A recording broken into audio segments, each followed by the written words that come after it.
DC menikmati AC dan minum kopi tidak tahu apa yang dialami. Perkelahian antara ratusan orang adalah peristiwa yang inovatif di Washington DC. Tetapi di Los Santos, itu disebut rutinitas harian. Gonzales menarik napas dalam-dalam dan berkata, "Yang, kamu sangat ketakutan hari ini oleh aksi kolektif 5 geng besar. Jika Anda telah melihat pemandangan agung Hongmen yang bertarung melawan 12 geng besar dengan kekuatannya sendiri, Anda pasti sangat ketakutan hingga wajah Anda menjadi pucat." Gonzales menepuk John saat dia berbicara. "Saya ingat tahun itu. Anda baru saja ditugaskan ke kantor jalanan di Los Santos." John mengenang masa lalu dengan ekspresi melankolis di wajahnya. "Ya, saya baru saja lulus dari perguruan tinggi dan diterima di FBI. Saya penuh ambisi dan ingin berkarir di ibu kota Washington. Tanpa diduga, saya ditugaskan ke kantor jalan Fatih Square di Los Santos untuk memantau orang-orang yang datang dari China. Setelah hanya 2 hari pemantauan, Hongmen dan 12 geng lokal mulai memperebutkan wilayah dan saling membunuh. Saya masih ingat musim panas tahun itu tidak ada hari tanpa kematian dan tidak ada siren ambulans atau truk pemadam kebakaran yang melaju di jalan. Hongmen menggunakan satu musim panas untuk menghapus 7 dari 12 geng itu. Lebih dari 3.000 orang. Gonzales tersenyum dan menatap Franklin. "Dulu saya juga seorang penjaga keamanan garis depan. Saat itu saya hidup dalam ketakutan setiap hari dan melihat segala macam situasi. Anda sekarang berpikir bahwa penyebaran kolektif dari 5 geng besar adalah peristiwa yang fatal, tetapi di depan kami 2 veteran yang telah mengalami banyak pertempuran. Ini tidak layak disebut 5 geng besar jika digabungkan memiliki kurang dari 1.000 orang. Bahkan jika mereka bisa membalikkan keadaan, hanya akan ada lusinan korban." Wajah Franklin mulai memanas, tetapi karena dia berkulit hitam, Gonzales dan John tidak bisa tahu bahwa dia sudah merah karena marah. "Gonzales, Anda adalah kepala Departemen Kepolisian Los Santos. Bagaimana Anda bisa mengucapkan kata-kata sembrono yang mengabaikan nyawa manusia?" John menepuk bahu Franklin dan berkata seperti orang baik.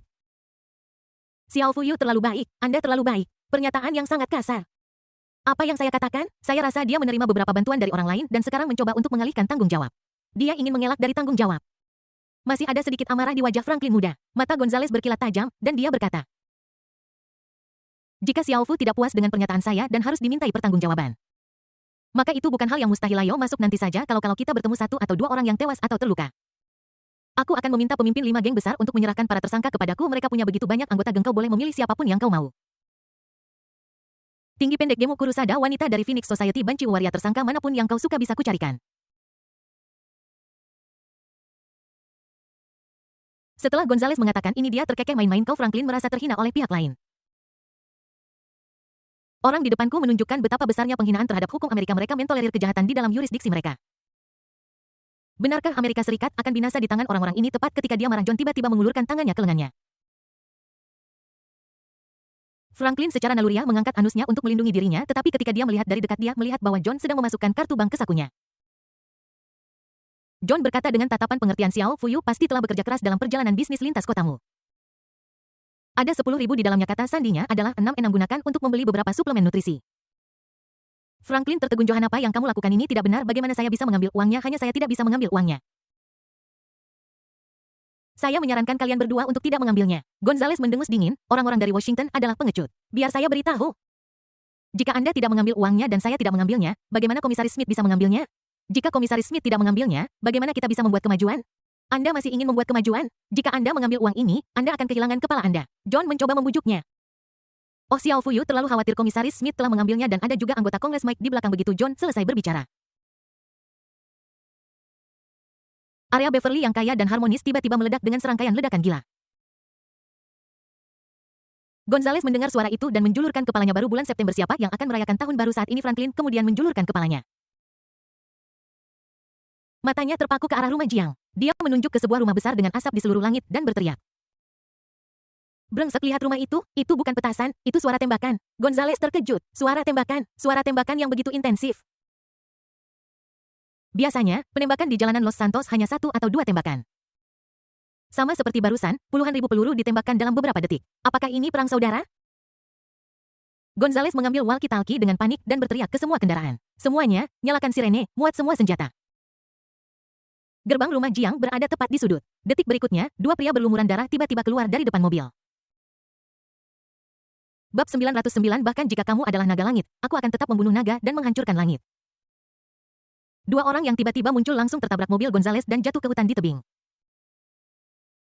Adegan ini membuat semua orang di dalam mobil berkeringat dingin. Gonzales dan John tampak pucat. Tetapi pada saat ini, Gonzales hanya bisa berpura-pura tidak melihatnya. Orang-orang mati setiap hari di Los Santos, jadi 1 atau 2 lagi tidak masalah. Konvoi segera tiba di rumah Jiang. Semua orang keluar dari mobil dan bergegas masuk ke rumah dengan tertib. Bau darah yang menyengat bercampur dengan bau mesiu dari peluru memenuhi udara. Satpam dan agen FBI di samping ketiga pria itu semua mengisi senjata mereka dan bergegas masuk ke dalam rumah besar. Rumah itu dipenuhi dengan suara peringatan dari serif dan agen FBI. Gerbang aman, ruang tamu aman, garasi aman. Semua orang melaporkan posisi inspeksi mereka selangkah demi selangkah hingga orang yang melaporkan situasi di taman belakang terdiam. Apakah ada sesuatu yang terjadi di belakang taman? Seseorang berteriak dan kemudian bergegas ke taman belakang, tetapi hanya beberapa detik setelah bergegas. Seseorang berbalik dan berlari kembali. Beberapa dari mereka berlutut di tanah sementara yang lain bersandar di dinding muntah dengan hebat. Melihat ini, Gonzales, John, dan Franklin pergi ke taman belakang dengan waspada. Saat dia berjalan melewati aula mansion, kami juga melihat seorang penjaga keamanan pingsan. Berbusa di mulut dan bergerak-gerak di tanah. Sepertinya dia ketakutan dan mengalami kejang epilepsi. Ketika mereka bertiga tiba di taman belakang, bau darah yang lebih kuat menghampiri mereka, dan perut ketiga orang itu bergejolak tanpa sadar. Pemandangan mengejutkan di depan matanya membuat Franklin bungsu tidak dapat menahan diri. Dia berlutut dan menopang dirinya dengan tangannya. Dan muntah, Gonzales dan John melihat lautan darah dan mayat serta anggota tubuh yang patah di depan mereka.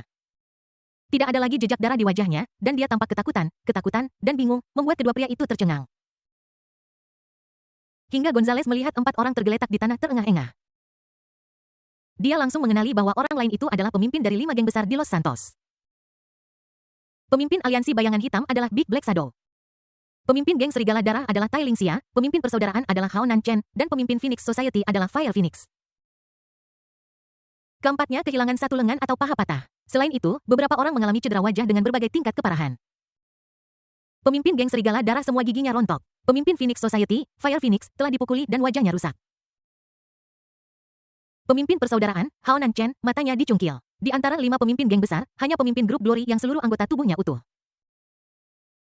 Ketika dia melihat Gonzales datang, dia segera pergi menemuinya. Gonzales yang hebat, akhirnya kamu di sini. Kita selamat, bisakah diselamatkan? Gonzales tertegun. Dia merendahkan suaranya dan berkata, bukankah kamu bilang hanya ada satu target? Apa yang terjadi di sini? Berapa banyak orang yang berkelahi? Pemimpin grup Glory yang meninggal berkata dengan ngeri, kecuali mereka yang mengenakan setelan jas dan dasi. Semua orang di tanah adalah milik kita. Begitu kata-kata ini diucapkan, wajah Gonzales dan John berubah drastis. Apakah semua mayat di tanah ini adalah orang-orangmu? Anda disergap oleh musuh. Berapa banyak orang di pihak lain? Mendiang pemimpin Glory Group mengulurkan jari dengan ketakutan yang masih tersisa. Gonzales tertegun, 1000 orang. Pemimpin geng Glory.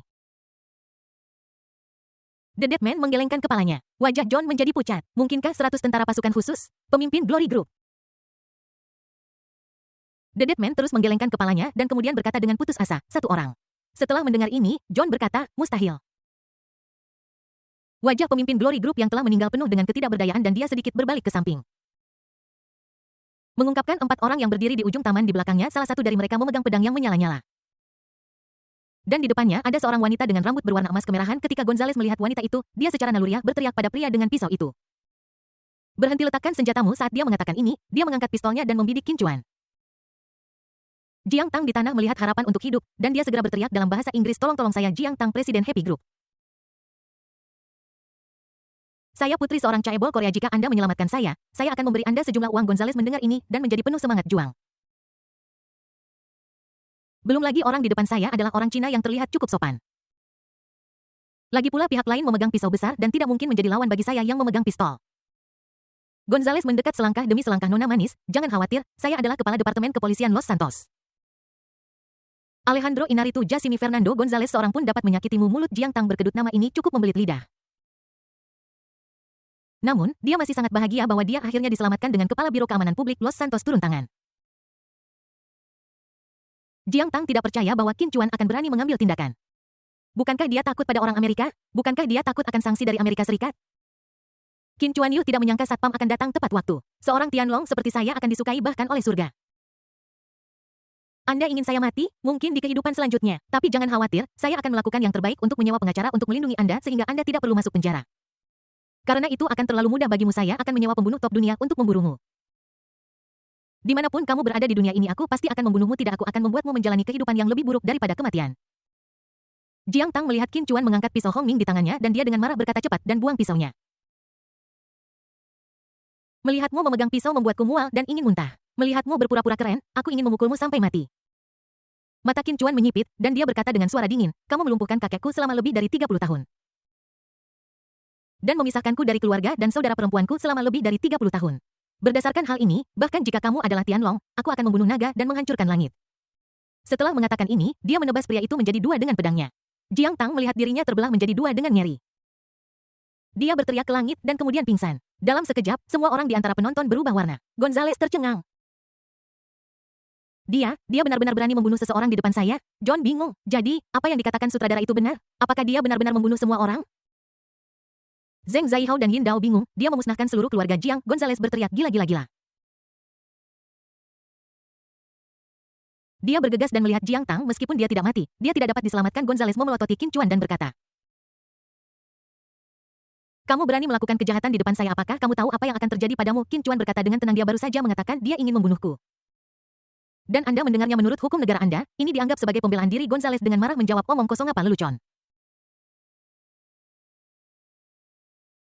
Qin Chuan menunjuk Zheng Zaihao dan Yin Dao di sampingnya dan berkata mereka dapat bersaksi untukku semua yang kukatakan benar. Gonzales meludah persetan mereka berada dalam kelompok yang sama dengan Anda, tentu saja mereka akan membantu Anda. Qin Chuan menggelengkan kepalanya tanpa daya. Menunjuk ke pemimpin 5 geng besar tidak jauh dari sana dan berkata bab 910 peluru tebasan pisau kungfu Cina. Bagaimana dengan mereka adalah pemimpin geng lokal Anda beberapa menit yang lalu mereka ingin membawa orang untuk memburu saya. Mereka tidak mungkin berkolusi dengan saya. Tanyakan kepada mereka apakah saya mengatakan yang sebenarnya dan apakah saya melindungi diri saya. Ketika pemimpin Glory Group, Death Heart Qin Chuan, menanyakan sebuah pertanyaan kepadanya, dia menelan ludah tanpa sadar. Tapi dalam sekejap mata, dia melihat Gonzales menatapnya dengan tajam, seolah-olah mereka berdua memaksaku untuk memihak. Dia ragu-ragu sejenak, tetapi pada akhirnya dia merasa bahwa Qin Chuan lebih menakutkan. Jadi dia berkata, ya, Tuan Qin. Tuan Qin mengatakan yang sebenarnya. Keempat orang yang tergeletak di tanah itu merasa sulit untuk berbicara karena luka serius mereka. Tetapi keinginan mereka untuk bertahan hidup mendorong mereka untuk mengangguk setuju ke arah Gonzales. Gonzales sangat marah ketika melihat pemberontakan ini. Pemberontakan kalian semua pengkhianat benar-benar bekerja sama dengan orang Cina untuk berurusan denganku. Gonzales bergegas mendekat dalam satu langkah cepat. Dia mengangkat senjatanya tanpa ragu dan menembak kepala pemimpin geng Glory terlebih dahulu, kemudian pistol itu berputar dan menunjuk ke 4 orang di tanah. Bang bang bang, Gonzales menembak mati para pemimpin 5 geng besar di depan semua orang. Semua penjaga keamanan dan FBI di tempat kejadian pura-pura tidak melihat apapun, terus berurusan dengan mayat anggota 5 geng besar. Gonzales berteriak ke langit dengan tatapan garang, siapa lagi yang berkolusi dengannya, berdirilah jika kau berani. Qin Chuan bertanya dengan dingin, kamu membiarkan mereka membunuhku dan sekarang upaya pembunuhan itu gagal, kamu benar-benar membunuh orang untuk membungkam mereka. Anda adalah kepala Biro Keamanan Publik Los Santos, ayah dan ibu rakyat. Saya tidak menyangka Anda begitu tercela. Gonzales meludah dan berkata, berhenti bertengkar di depanku, kau ingin mempermainkan kepala Departemen Kepolisian Los Santos. Alejandro Inarritu Jasimi Fernando Gonzales, tapi ku bilang padamu, kau bahkan belum lahir ketika aku bertanggung jawab atas Los Santos.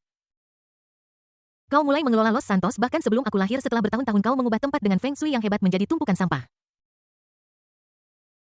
Tidak hanya kamu tidak merasa malu, kamu bahkan dengan tidak tahu malu mengumumkannya kepada dunia. Apakah kamu tidak punya malu, atau kamu tidak tahu apa itu malu? Qin Chuan menunjuk Zheng Zaihao dan Yin dan bertanya, kamu bisa membunuh para pemimpin 5 geng besar. Tetapi bisakah kamu membunuh agen-agen Korea? Apakah kamu berani membunuh mereka? Wajah Gonzales berubah drastis ketika dia mendengar agen Korea ini. Dia dengan cepat melihat ke arah mereka berdua. Tentu saja, kedua orang ini sangat cocok dengan citra agen. Dia memiliki kepala besar dan leher tebal, dia adalah orang kaya atau juru masak. Dari luar, dia sama sekali tidak terlihat seperti agen. Justru dengan cara inilah, seseorang dapat menyembunyikan diri di kota. Menghadapi para agen, Gonzales tiba-tiba kehilangan keberanian yang baru saja dia hadapi para gangster. Lagi pula kekuatan individu seorang agen sangat berbeda dari kekuatan seorang pemimpin geng. 5 anggota geng yang tewas di tanah mungkin adalah pekerjaan kedua agen ini, mereka pasti memiliki beberapa senjata canggih.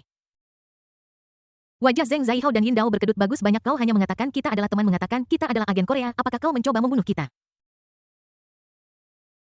Zheng Zaihao dan Yin Dao segera menyadari bahwa suasana di tempat kejadian agak aneh. Keduanya saling pandang dan segera bersiap untuk melarikan diri dari tempat kejadian, namun detik berikutnya bang-bang, 2 suara tembakan lagi terdengar. Zheng Zaihao dan Yin Dao sama-sama ditembak di kepala. Gonzales menoleh dengan ngeri dan melihat bahwa orang yang melepaskan tembakan adalah John. Kepala FBI di Los Santos, ada gumpalan asap yang keluar dari moncong senjatanya. John yang awalnya dikenal semua orang sebagai orang baik, bahkan seorang pengecut, dia bergerak cepat dan bersih tanpa penundaan. Gonzales terkejut dan bertanya, beraninya kau membunuh agen Korea? John menatap Qin Chuan dengan tatapan serius. FBI akan melakukan apa yang tidak berani dilakukan oleh Biro Keamanan Publik Anda. FBI akan membunuh apa yang tidak berani dibunuh oleh Biro Keamanan Publik Anda. Singkatnya, saya akan melakukan apa yang bisa dilakukan oleh Biro Keamanan Publik Anda. Aku akan melakukan apa yang tidak bisa dilakukan oleh Biro Keamanan Publikmu. Bahkan lebih. Qin Chuan melihat dua mayat tergeletak di tanah dan bertanya kepada John. Mengapa kamu membunuh mereka, agen, dan mata-mata harus dibunuh oleh semua orang? Ini adalah tugas kita semua di Amerika, agen. Apakah kamu benar-benar percaya mereka adalah agen? Bisakah agen mengekspos diri mereka dengan begitu mudah? Ketika John melihat Qin Chuan mulai berdalih, dia menduga pihak lain sedang panik. Kemudian John mengangkat sudut mulutnya dan mengungkapkan seringai arogan, apakah mereka agen atau tidak itu patut dipertanyakan, namun selama kami di FBI mencurigai mereka, kami akan menghukum mereka demi stabilitas jangka panjang Amerika kita yang hebat. Kami akan membunuh mereka.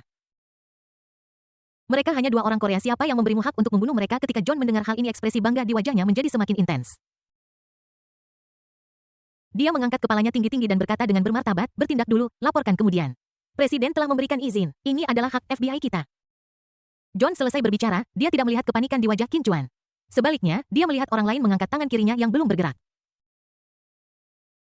Saat itulah John dan Gonzales menemukan sesuatu. Sialan, kau diam-diam mengambil foto. Sial, apa yang kau foto? Qin Chuan mengabaikan keduanya. Dia mulai mengoperasikan ponselnya sendiri menggunakan fungsi iCloud dari sistem cerdas alam semesta Haotian. Biarkan ponsel Anda mengedit video secara otomatis dengan algoritma presisi tinggi dari sistem cerdas alam semesta Haotian.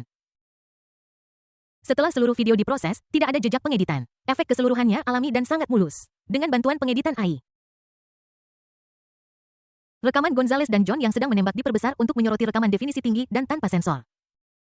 Gonzales mengangkat pistol dan mengarahkannya ke Qin Chuan. Berikan ponselmu. Qin Chuan melirik Gonzales dengan sedikit rasa jijik dan sinis di wajahnya.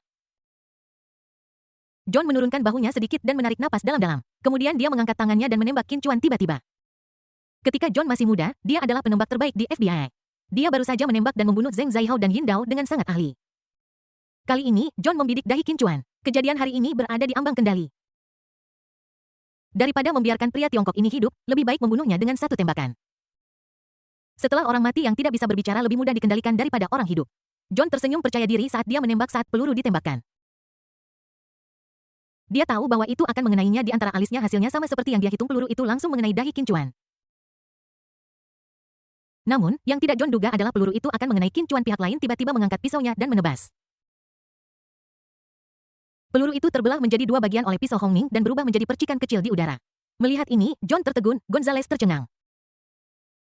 Dan mereka berdua berseru pisau memotong peluru. Ini adalah gerakan Hongmen. Anda tahu Kung Fu Cina. Bab 911 sendirian. Siapa bilang saya sendirian?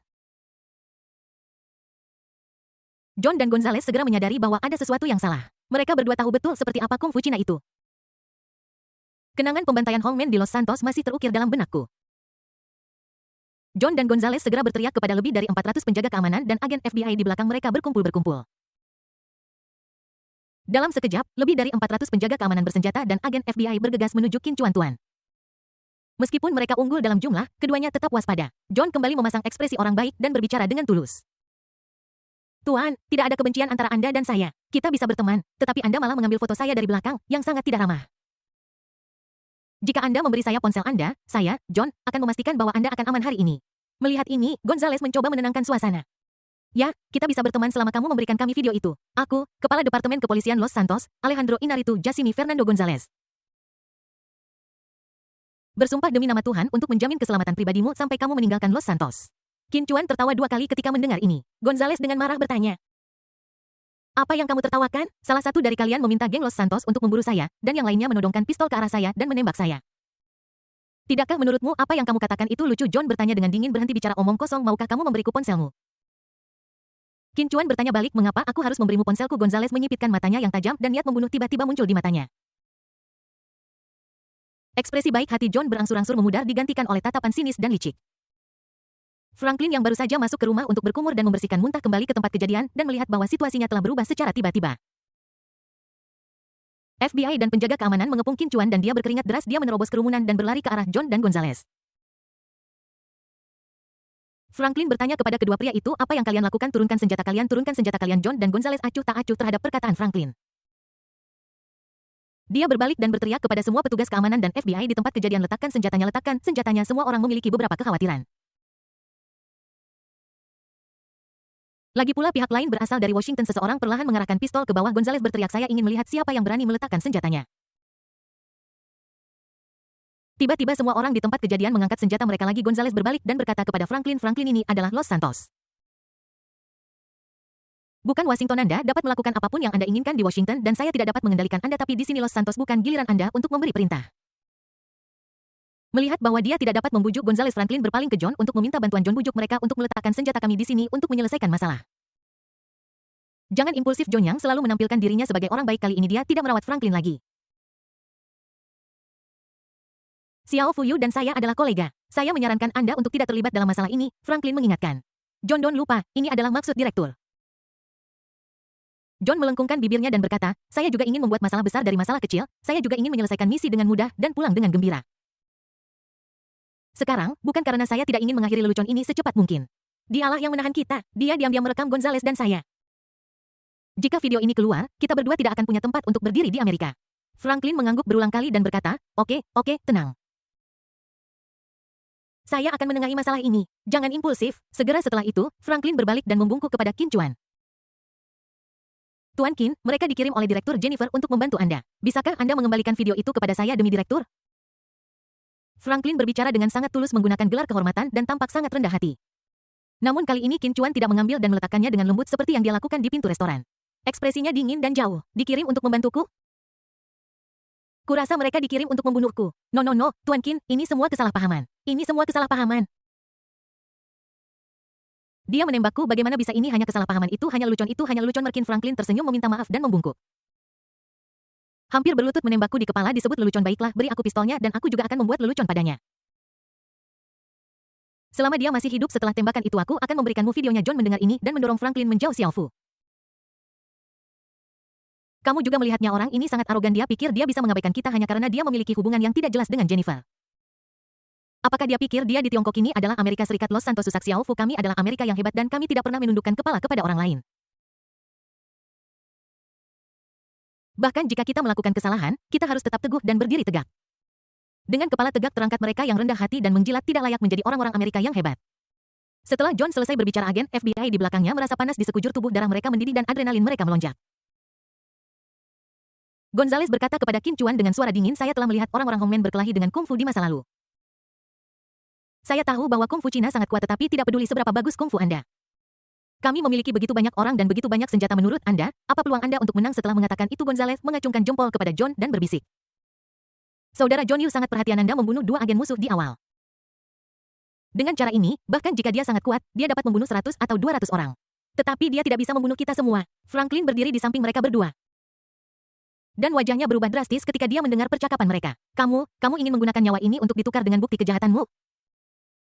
Kamu ingin anak buahmu mati bersamanya? John meraih lengan Franklin dan kemudian memukul bagian belakang kepalanya dengan keras dengan gagang pistol. Franklin langsung pingsan di tempat. Melihat ini, Gonzales bertanya dengan terkejut, John, kenapa kamu tidak membiarkannya pergi? Jangan khawatir, aku hanya membuatnya pingsan untuk mencegahnya berbicara omong kosong. Setelah John mengatakan ini, dia menggendong Xiao Fu di punggungnya dan perlahan mundur ke arah kerumunan di belakangnya. Gonzales mengikuti dari belakang dengan cermat dan mereka berdua memimpin 400 orang untuk melawan Qin Chuan. Gonzales mundur sambil berteriak, Qin Chuan, bahkan jika kamu bisa memotong peluru dengan 1 pisau. Bisakah kamu menahan ratusan senjata dan puluhan ribu peluru kami? Setelah Gonzales selesai berbicara, dia terkejut menemukan bahwa Qin Chuan sama sekali tidak panik. Sebaliknya, dia berkata dengan nada menghina, sendiri? Siapa bilang aku sendirian? Setelah mengatakan itu, dia menusukkan pedang Minghong dengan kuat ke tanah. Getaran besar menghasilkan kejutan yang dahsyat. Bunga, tanaman, dan pepohonan di sekitarnya bergemerisik. Qin Chuan meraung dengan suara sekeras lonceng, kamu sudah bersembunyi begitu lama, kenapa kamu tidak muncul? Bab 912 acara Genius Bar Friends Annual 6 jam yang lalu. Los Santos Workers, teater dansa. Teater ini adalah rumah opera yang dapat menampung 1,0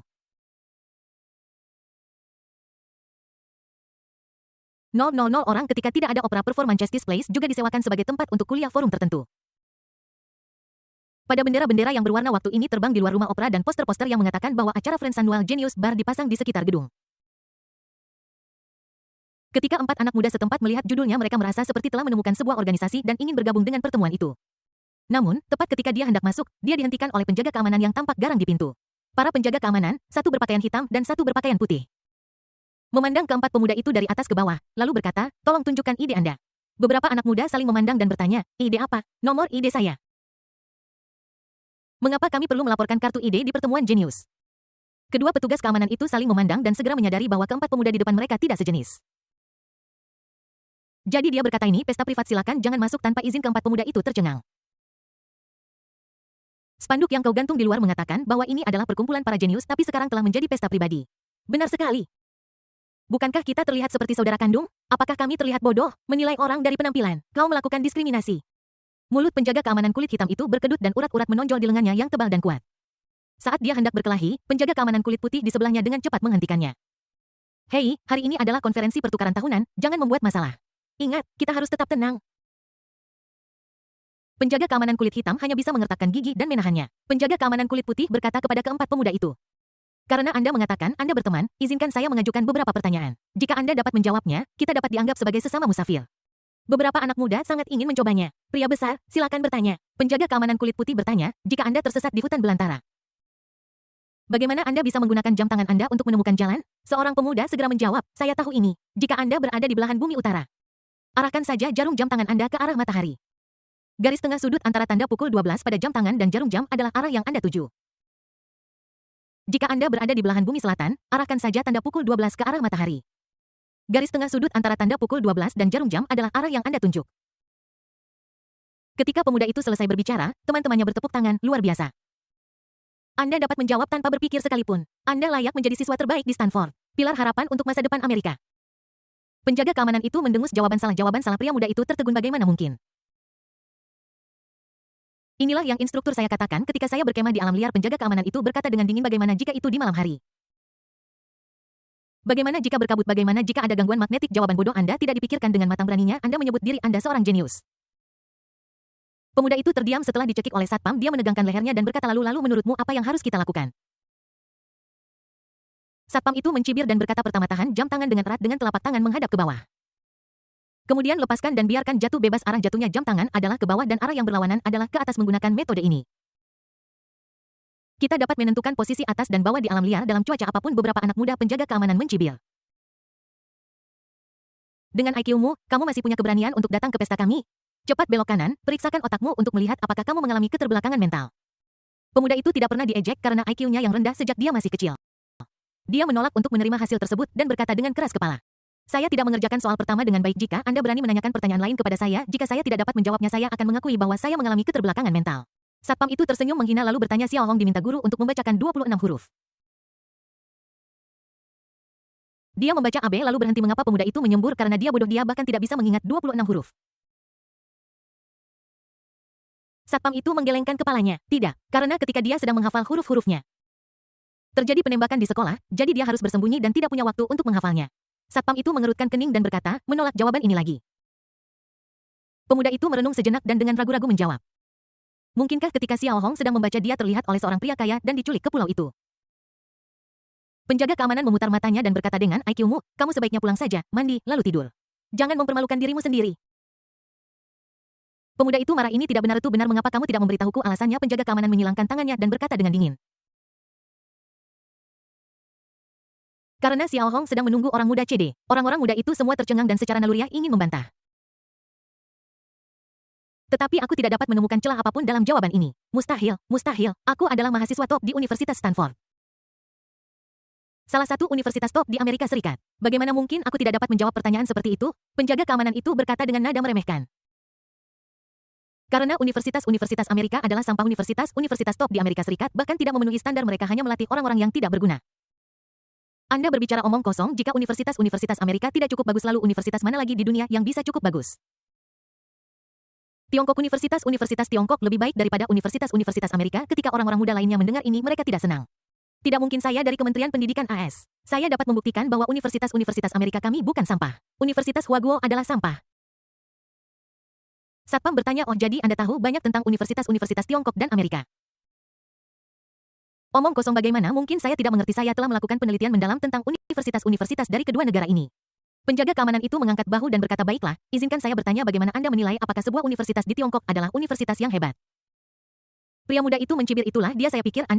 Baiklah, izinkan saya memberitahu Anda sangat mudah untuk menilai apakah sebuah universitas di Tiongkok itu hebat. Cukup lihat apakah itu universitas 211 atau 985, dan hanya itu. Oh, maksudmu, selama itu Universitas 211 atau 985, itu dianggap universitas yang hebat. Itu wajar.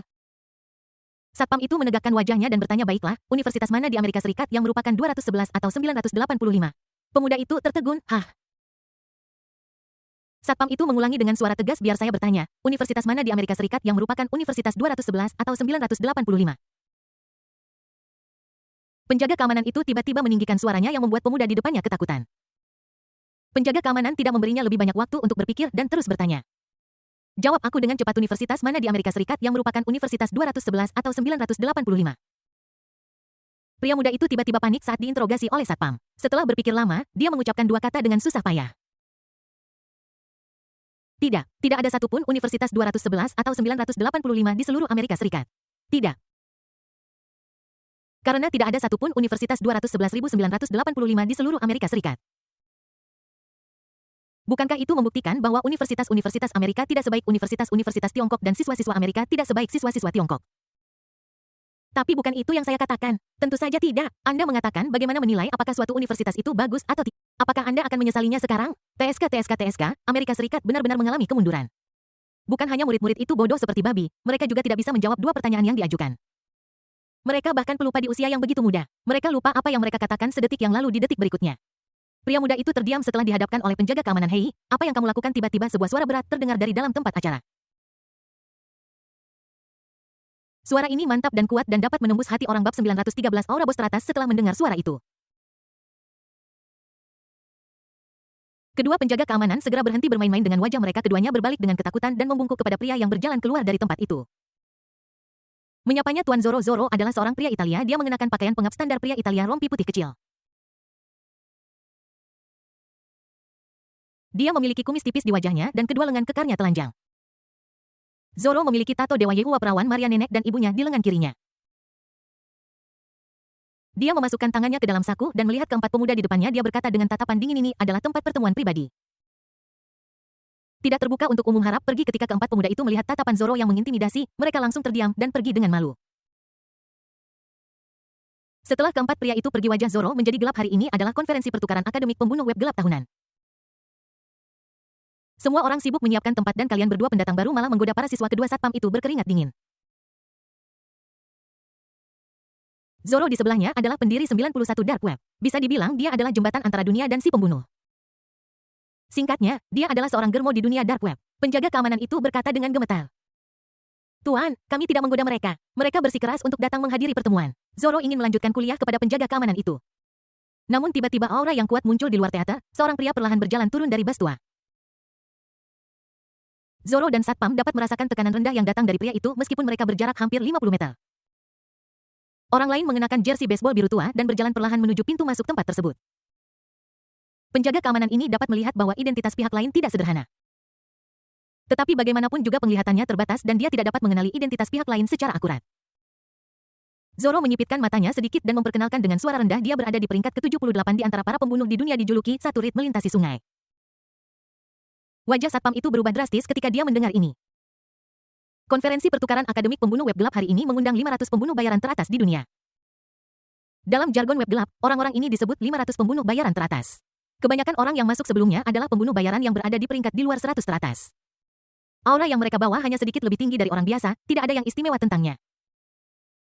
Namun orang-orang yang berjalan menuju tempat itu sekarang benar-benar berbeda. Dapat dikatakan bahwa peringkat 100 adalah garis pemisah dalam lingkaran pembunuh. Peringkat di luar 100 teratas adalah semacam aura. Mereka yang berada di peringkat 100 ke atas adalah jenis yang lain. Yue Dujiang bukanlah seorang pembunuh dalam arti tradisional, menjadi seorang pembunuh hanyalah pekerjaan sampingannya. Pekerjaan utamanya adalah membantu orang-orang menerobos perbatasan dengan paksa. Yang orang lain lakukan adalah menyelinap melintasi perbatasan, tetapi yang dia lakukan adalah penyeberangan paksa. Tamunya ingin memasuki Amerika Serikat. Selama mereka dihalangi oleh petugas perbatasan AS, Yue Dujiang akan membunuh mereka tanpa ragu-ragu. Pada zaman dahulu, Yue menyeberangi sungai untuk mengantar menantu perempuan kepala desa dan keluarganya ke Amerika Serikat. Seorang diri membunuh 12 petugas perbatasan AS. Pada titik ini dia menjadi terkenal dalam satu pertempuran. Yue Dujiang berjalan mendekati penjaga keamanan dan hanya mengangkat sedikit matanya untuk menatapnya. Kedua penjaga keamanan yang tinggi itu langsung layu. Yue menyeberangi sungai dan melewati bawaan, berjabat tangan dengan Zoro dengan ramah dan saling menyapa tepat ketika mereka berdua saling menyapa. Sebuah mobil Muscle Viper melaju kencang di jalan. Pengemudinya mengenakan jaket kulit hitam dan celana kulit, tampak sangat pemberontak. Pihak lain memarkir mobil Muscle Viper tepat di samping pintu masuk. Setelah melihat ini, satpam itu melangkah maju untuk menghentikannya. Hyun Clewe, kita tidak bisa berhenti di sini, tetapi saat penjaga keamanan membuka mulutnya, pria berjaket kulit itu mengangkat kepalanya dan menatapnya. Tatapan tajam dan niat membunuh yang dingin itu langsung menyapu tubuh penjaga keamanan. Dia merasa seolah-olah dia telah jatuh ke ruang es, terbungkus ketakutan. Apakah kamu mengajari saya subjek 2? Melihat ini, Zoro berbisik, oh tidak. Dia segera menghampirinya dan menjabat tangannya. Merdali Sou, saya sangat menyesal, tetapi tentu saja Anda boleh memarkir mobil Anda di sini. Ini adalah hak Anda. Dali Sou melihat bahwa orang yang datang untuk membujuknya adalah pendiri 91 Dark Web. Dia juga sangat bijaksana dan menghormati pihak lain. Ada apa tahun ini? Karyawan baru sama sekali tidak punya visi. Ketika petugas keamanan mendengar bahwa orang itu adalah orang kuat, seluruh punggungnya basah. Ini adalah pembunuh bayaran peringkat ke-52 di dunia. Dali Sou adalah orang yang kejam yang suka membunuh targetnya dengan tangan kosong.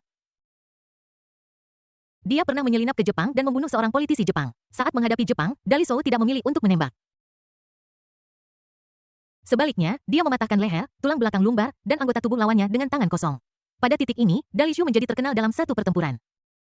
Satpam itu senang karena dia tidak mengambil tindakan drastis apapun sekarang, jika tidak, itu akan robek menjadi dua bagian sekarang.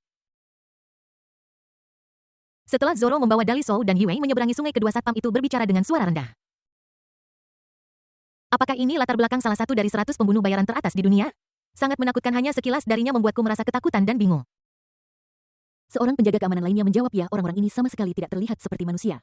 Berapa banyak nyawa yang harus mereka renggut hingga memiliki tatapan seperti itu di mata mereka? Setelah Daliwan masuk, 100 pembunuh teratas di dunia telah tiba satu demi satu. Dengan pemanasan dari dua pembunuh sebelumnya. Garis pertahanan psikologis kedua penjaga keamanan telah dibangun. Keduanya tidak begitu takut pada pembunuh top yang tiba kemudian. Sampai seorang pria yang mengenakan setelan serba hitam dan berpakaian sangat formal muncul. Kedua penjaga keamanan hanya saling melirik dari sudut mata mereka. Dia membungkuk tanpa sadar, menundukkan kepalanya dan kakinya gemetar, bahkan sepatah kata pun tidak terucap di antara mereka. Ada jarak 25 meter di antara mereka. Aura kuat lawan membuat kedua pengawal tidak dapat berdiri dengan mantap dan menegakkan punggung mereka. Keduanya kaget, siapa orang ini, bagaimana bisa ada aura yang begitu kuat, bagaimana bisa ada orang seperti itu di dunia, mungkinkah dia? Ide saya adalah Dewa Kematian Fajar. Dewa Kematian Fajar berkata dengan dingin. Begitu kata-kata ini diucapkan, wajah kedua petugas keamanan itu tampak pucat. Fajar Kematian saat ini pembunuh nomor 1 di dunia. Dia adalah satu-satunya yang selamat di bawah kendali orang penting itu dan merupakan salah satu dari 10 pembunuh bayaran teratas di dunia. Wajar saja jika dia menjadi pembunuh nomor 1 dunia. Down Dead Report, ide Anda. Penjaga keamanan itu masih menundukkan kepalanya dan tidak berani menatapnya secara langsung. Dia berjalan ke tempat itu dengan percaya diri dan tenang. Ketika dia muncul, seluruh penonton meledak dalam tepuk tangan meriah. Ketika Zoro melihat Dawn of Death datang, dia berhenti berbicara dengan Jack the Ripper. Dia berlari kembali ke panggung, mengambil mikrofon dan berkata kepada semua orang. Konferensi pertukaran teknologi pembunuh dunia web gelap 91 tahun ini telah resmi dimulai. Zoro baru saja selesai berbicara. Tiba-tiba, pesan peringatan berdering dari ponsel semua orang. Suara ini adalah suara notifikasi bahwa seseorang di web gelap 91 telah mengeluarkan perintah hadiah tinggi. Zoro melihat lebih dekat isi hadiah itu dan berkata pada dirinya sendiri. Teman-teman pembunuh bayaran pasar gelap 91 yang terhormat, kami sekarang dengan segera mengeluarkan perintah hadiah. Mencari ahli untuk melakukan misi pemenggalan kepala seorang Tiongkok. Tiba-tiba seseorang di antara penonton berseru persetan. Hadiah ini sebenarnya 20 dari saham kasino Pulau Sinarik Guabriana di Pasifik Barat. Bab 914, Anda baru saja lahir di era yang baik dan memanen keuntungan dari zaman 20 saham di kasino Pulau Guabuana di Pasifik Barat. Brengsek, apakah ini benar ya Tuhan? Jika saya melakukan pekerjaan ini, saya akan mandiri secara finansial dan bisa pensiun. Semua orang di tempat kejadian terkejut dengan hadiah yang sangat besar itu. Bahkan Zorohu yang sedang berbicara di atas panggung merasa terharu. Namun, dia segera menemukan bahwa ada masalah serius dengan hadiah tersebut. Zoro mengambil mikrofon dan berbicara kepada semua orang yang hadir. Hadirin sekalian, saya yakin Anda semua telah menerima pemberitahuan pesanan hadiah terbaru dari situs web. Kau dan aku sama-sama tahu betapa menggiurkannya 20 lembar saham kasino itu. Tapi di sini saya ingin mengatakan sesuatu lebih banyak. Semua orang harus dengan cermat melihat target orang dalam perintah hadiah. Dia adalah orang Cina. Zoro dengan sengaja menekankan 3 kata Cina untuk menekankan identitas target perburuan. Seorang pria muda di antara penonton bereaksi lambat dan berbisik kepada orang di sebelahnya. Dudem, Zoro meminta kami untuk memastikan bahwa target misi adalah orang Cina. Apa artinya? Paman di sebelahnya menjawab. TSK, tidak bisakah kamu berpikir jernih? Cina. Setelah mendengar ini, pria muda itu masih bingung. Tidak bisakah kamu mengatakannya dengan jelas? Paman menggelengkan kepalanya tak berdaya. Apakah kamu sudah lupa dengan insiden kerajaan Swazi yang mengejutkan seluruh dunia bawah tanah 2 hari lalu? Setelah diingatkan oleh pamannya, pemuda itu tiba-tiba mengerti sial. Kalau kamu tidak memberitahuku, aku tidak akan menghubungkan keduanya. Kebangsaan pria itu adalah Cina. Pada saat ini seseorang di tempat kejadian berteriak keras ke arah panggung. Merzoro, aku tahu apa yang kamu takutkan. Kamu berpikir bahwa jika orang yang ada dalam daftar buronan itu terkait dengan pria itu akan menyebabkan masalah yang tidak perlu, kan? Zoro melirik orang yang berbicara. Dia adalah pembunuh peringkat 132 di dunia dan dijuluki Raja Siam. Zoro mengangguk kepada Raja Siam, menandakan bahwa, hei, kamu benar. Raja Siam melanjutkan, tetapi Tuan Zoro, nama pria itu telah menjadi kata yang diblokir di Dark Web. Saya pernah mencoba memasukkan namanya di Dark Web, dan setiap kali saya mengirimkan tugas yang terkait dengan namanya, sistem akan melaporkan kesalahan. Jadi, saya percaya bahwa setiap orang dewasa dengan IQ normal akan bingung dan tidak akan terus mengirimkan informasi apapun jika mereka mengalami situasi ini. Bagaimanapun, belum pernah terjadi sebelumnya sebuah nama menjadi kata yang diblokir di Dark Web. Setelah pidato Raja Siam yang beralasan baik, semua orang di tempat kejadian mulai berbisik satu sama lain. Saya pikir apa yang dikatakan Raja Siam masuk akal. Saya juga berpikir begitu, nama pria itu telah menjadi kata yang dilarang. Jika seseorang ingin menawarkan hadiah untuk pria itu, mereka pasti tidak akan bisa mengirimkan pesanan hadiah. Siapapun yang bukan orang bodoh akan segera menyadari bahwa ada sesuatu yang salah dan tidak akan terus menawarkan hadiah. Zoro segera menasihati semua orang meskipun tidak umum untuk menemukan orang idiot. Namun, kita tidak bisa menganggapnya enteng. Bagaimanapun, kekuatan pria itu tidak akan memungkinkan kita untuk membuat kesalahan apapun. Kata-kata sungguh-sungguh Zoro tampaknya sangat tepat, tetapi nyatanya agak tidak berdaya. 20% saham kasino. Hadiah ini terlalu berat. Seorang pria muda berdiri dan berkata, Tuan Zoro, apakah Anda sengaja membuat kami panik sehingga tidak ada yang akan bersaing untuk pesanan ini? Kemudian Anda dapat membiarkan orang-orang Anda sendiri mengambil pekerjaan itu segera setelah kata-kata ini diucapkan, terjadi keributan di tempat kejadian. Seorang pembunuh parubaya membalas pemuda itu. Merzoro adalah pendiri 91 Dark Web. Dia tidak perlu melakukan apapun untuk mengumpulkan komisi untuk misi ini. Mengapa dia merusak reputasinya untuk mendapatkan uang ini? Saya pikir Anda generasi muda semakin tidak tahu aturan. Tidakkah Anda memiliki pemahaman yang baik tentang kemampuan Anda sendiri? Anda berada di peringkat lebih dari 400, namun Anda masih memiliki keberanian untuk mempertanyakan Merzoro di pertemuan ini. Setelah si pembunuh parubaya selesai berbicara, orang-orang muda di tempat kejadian menjadi tidak senang. Kalian orang tua hanya berperingkat lebih tinggi dari kami. Mengapa kalian memiliki hak untuk membentak dan merendahkan kami? Kau hanya bereinkarnasi beberapa tahun lebih awal dari kami. Jika aku seusiamu, aku pasti menjadi salah satu dari 50 pembunuh teratas di dunia. Kau berada di luar 100 teratas sekarang, tidakkah kau malu? Benar, kau hanya lahir di era yang bagus lebih dari 10 tahun yang lalu. Ada lebih banyak pesanan dan poin pembunuh terakumulasi dengan cepat. Kalian orang tua telah diuntungkan dari zaman dulu, tetapi kalian masih punya keberanian untuk mengejek kami. Kamu sangat tidak tahu malu. Para pemain muda yang berada di peringkat 400 hingga 500 tidak kenal takut seperti anak sapi yang baru lahir mengandalkan masa mudanya dan keberaniannya. Dia menghadapi para senior yang berada di peringkat 200 teratas di dunia. Orang-orang muda dan orang-orang setengah baya saling berdebat. Semua orang berbicara pada saat yang sama sambil bersumpah satu sama lain. Ada juga pembunuh netral yang berkata, katakan lebih sedikit. Merzoro melakukan ini demi kebaikanmu sendiri. Jika orang yang kepalanya dihargai benar-benar terkait dengan pria itu, kamu akan berada dalam masalah besar. Pembunuh muda itu sudah bertemperamen panas dan sekarang ketika dia mendengar kata-kata perdamaian dan bias seperti itu, dia menjadi lebih marah. Seseorang menjadi bersemangat dan berkata, sialan, saya bilang kalian semua pengecut. Dia hanya orang Cina, kenapa kalian takut menyebut namanya? Pernyataan ini membangkitkan psikologi pemberontak banyak pembunuh muda. Benar sekali, Anda selalu mengatakannya dengan cara yang misterius. Seolah-olah kedua kata itu hebat sekali. Hanya membunuh beberapa orang tua, kenapa kamu begitu takut? Saya pikir orang itu sebenarnya dikemas oleh sebuah tim. Meskipun dia tampil sendirian di depan kamera, mungkin ada puluhan ribu orang di luar kamera yang membantunya berjuang. Hanya saja selama siaran langsung, dia menggunakan bahasa kamera dengan baik dan membodohi semua orang. Akhirnya ada seseorang yang mengungkapkan pendapat yang sama dengan saya. Dengan ilmu pengetahuan dan teknologi saat ini, tidak ada yang mustahil untuk dilakukan.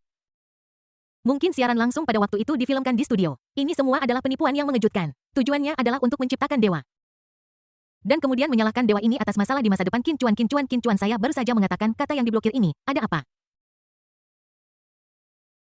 Melihat ini Jack the Ripper dengan marah berteriak, beraninya kau Xia Liu Peizi, kau adalah pembunuh Jepang peringkat 432. Anda boleh mempertanyakannya tetapi Anda tidak diperbolehkan bersikap kasar kepada orang penting itu. Jangan mempermalukan diri sendiri, badut. Sekarang saya curiga bahwa Anda adalah orang yang merencanakan dan mengarahkan siaran langsung itu. Tujuan Anda adalah untuk menarik lalu lintas. Pendapatan dari siaran langsung itu seharusnya cukup bagi Anda untuk melakukan 10 misi. Setelah memarahi Jack the Ripper, pembunuh Jepang Xia Liu Peizi berbalik dan memarahi semua orang di tempat kejadian.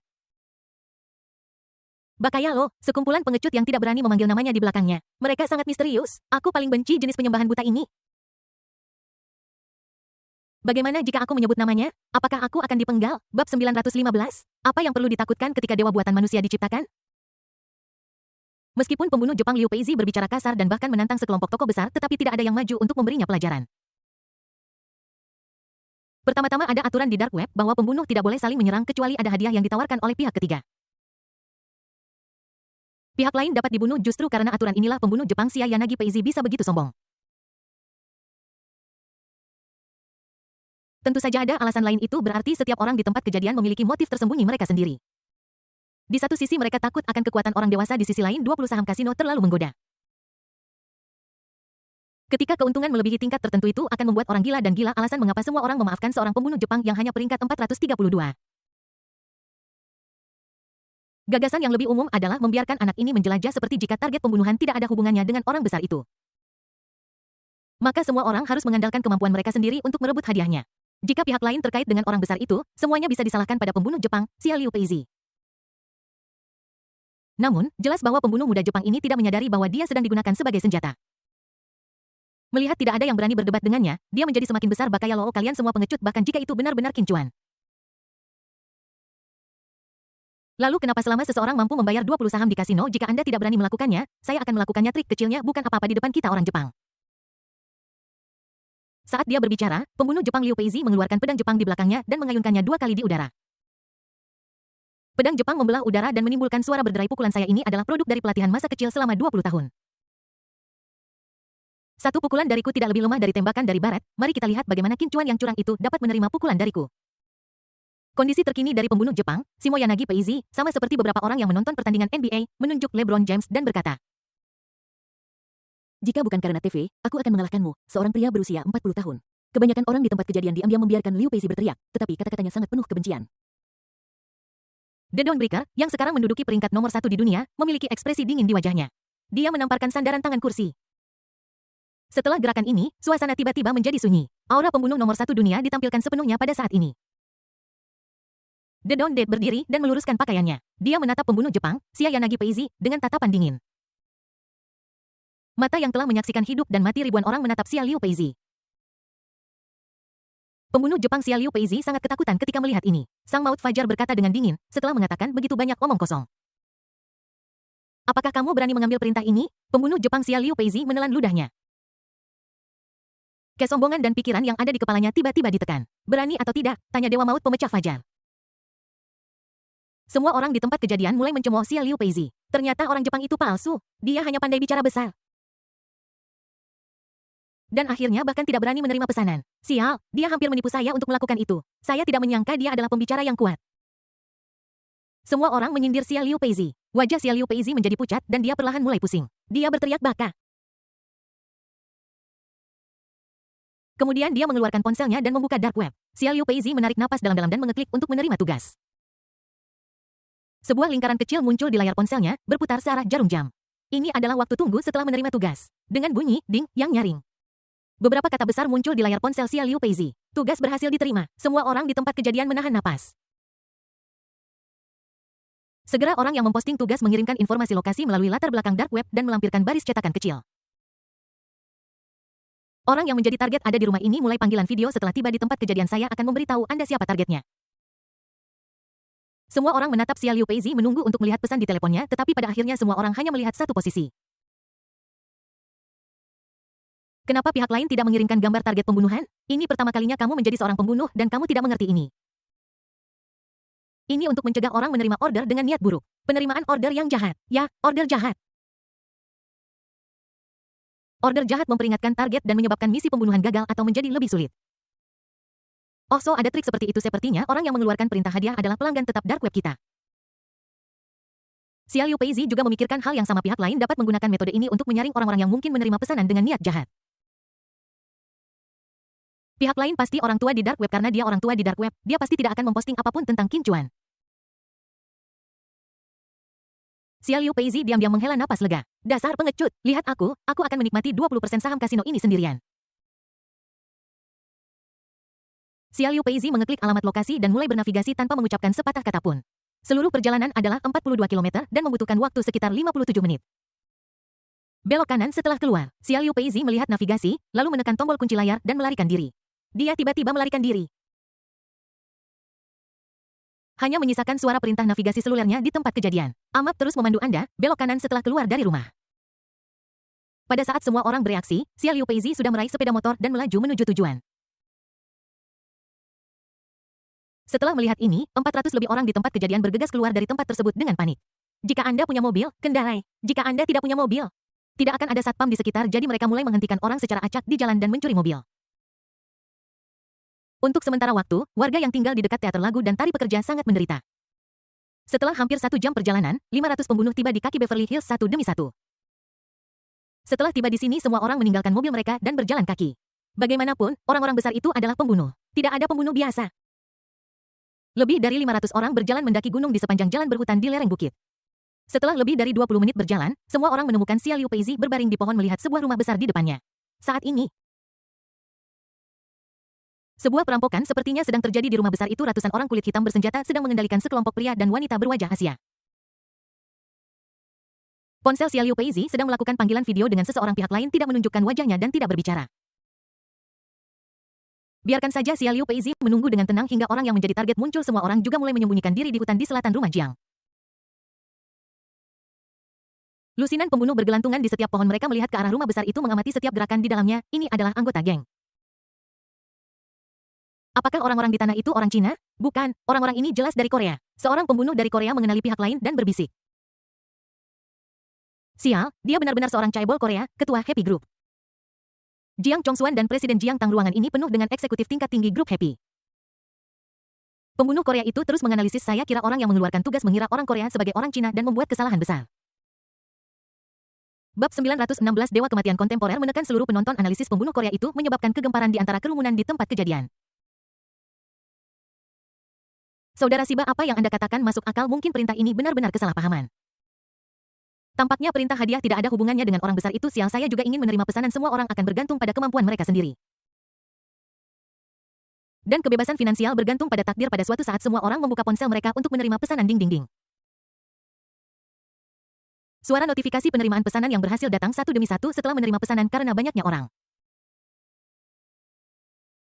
Cowboy Daddy menarik semua orang ke dalam kelompok dan mematikan mikrofon semua orang untuk percakapan. Dalam kelompok, dia menggunakan ponsel Liu Peizi sebagai kamera siaran langsung yang memungkinkan semua orang untuk menentukan target pembunuhan. Tiba-tiba, beberapa suara tembakan terdengar di mansion orang Korea yang disandera terbunuh satu persatu oleh anggota geng.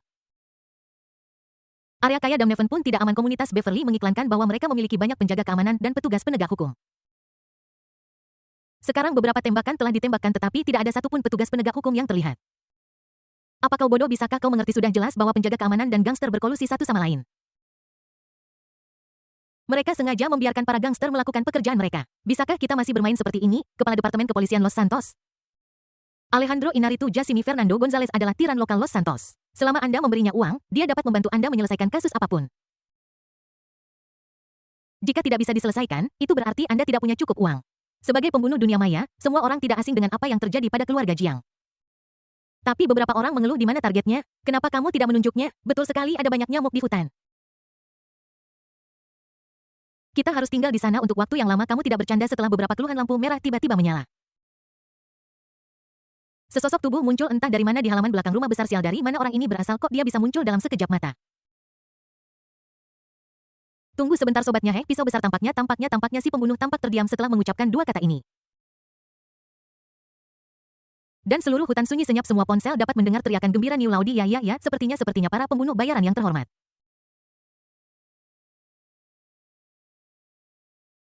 Para hadirin sekalian, orang yang memegang pisau api adalah target Anda. Tidak peduli siapa dia, jika kamu membunuhnya, kamu akan mendapatkan 20 saham kasino Pulau Sinarik Gua Briana di Pasifik Barat.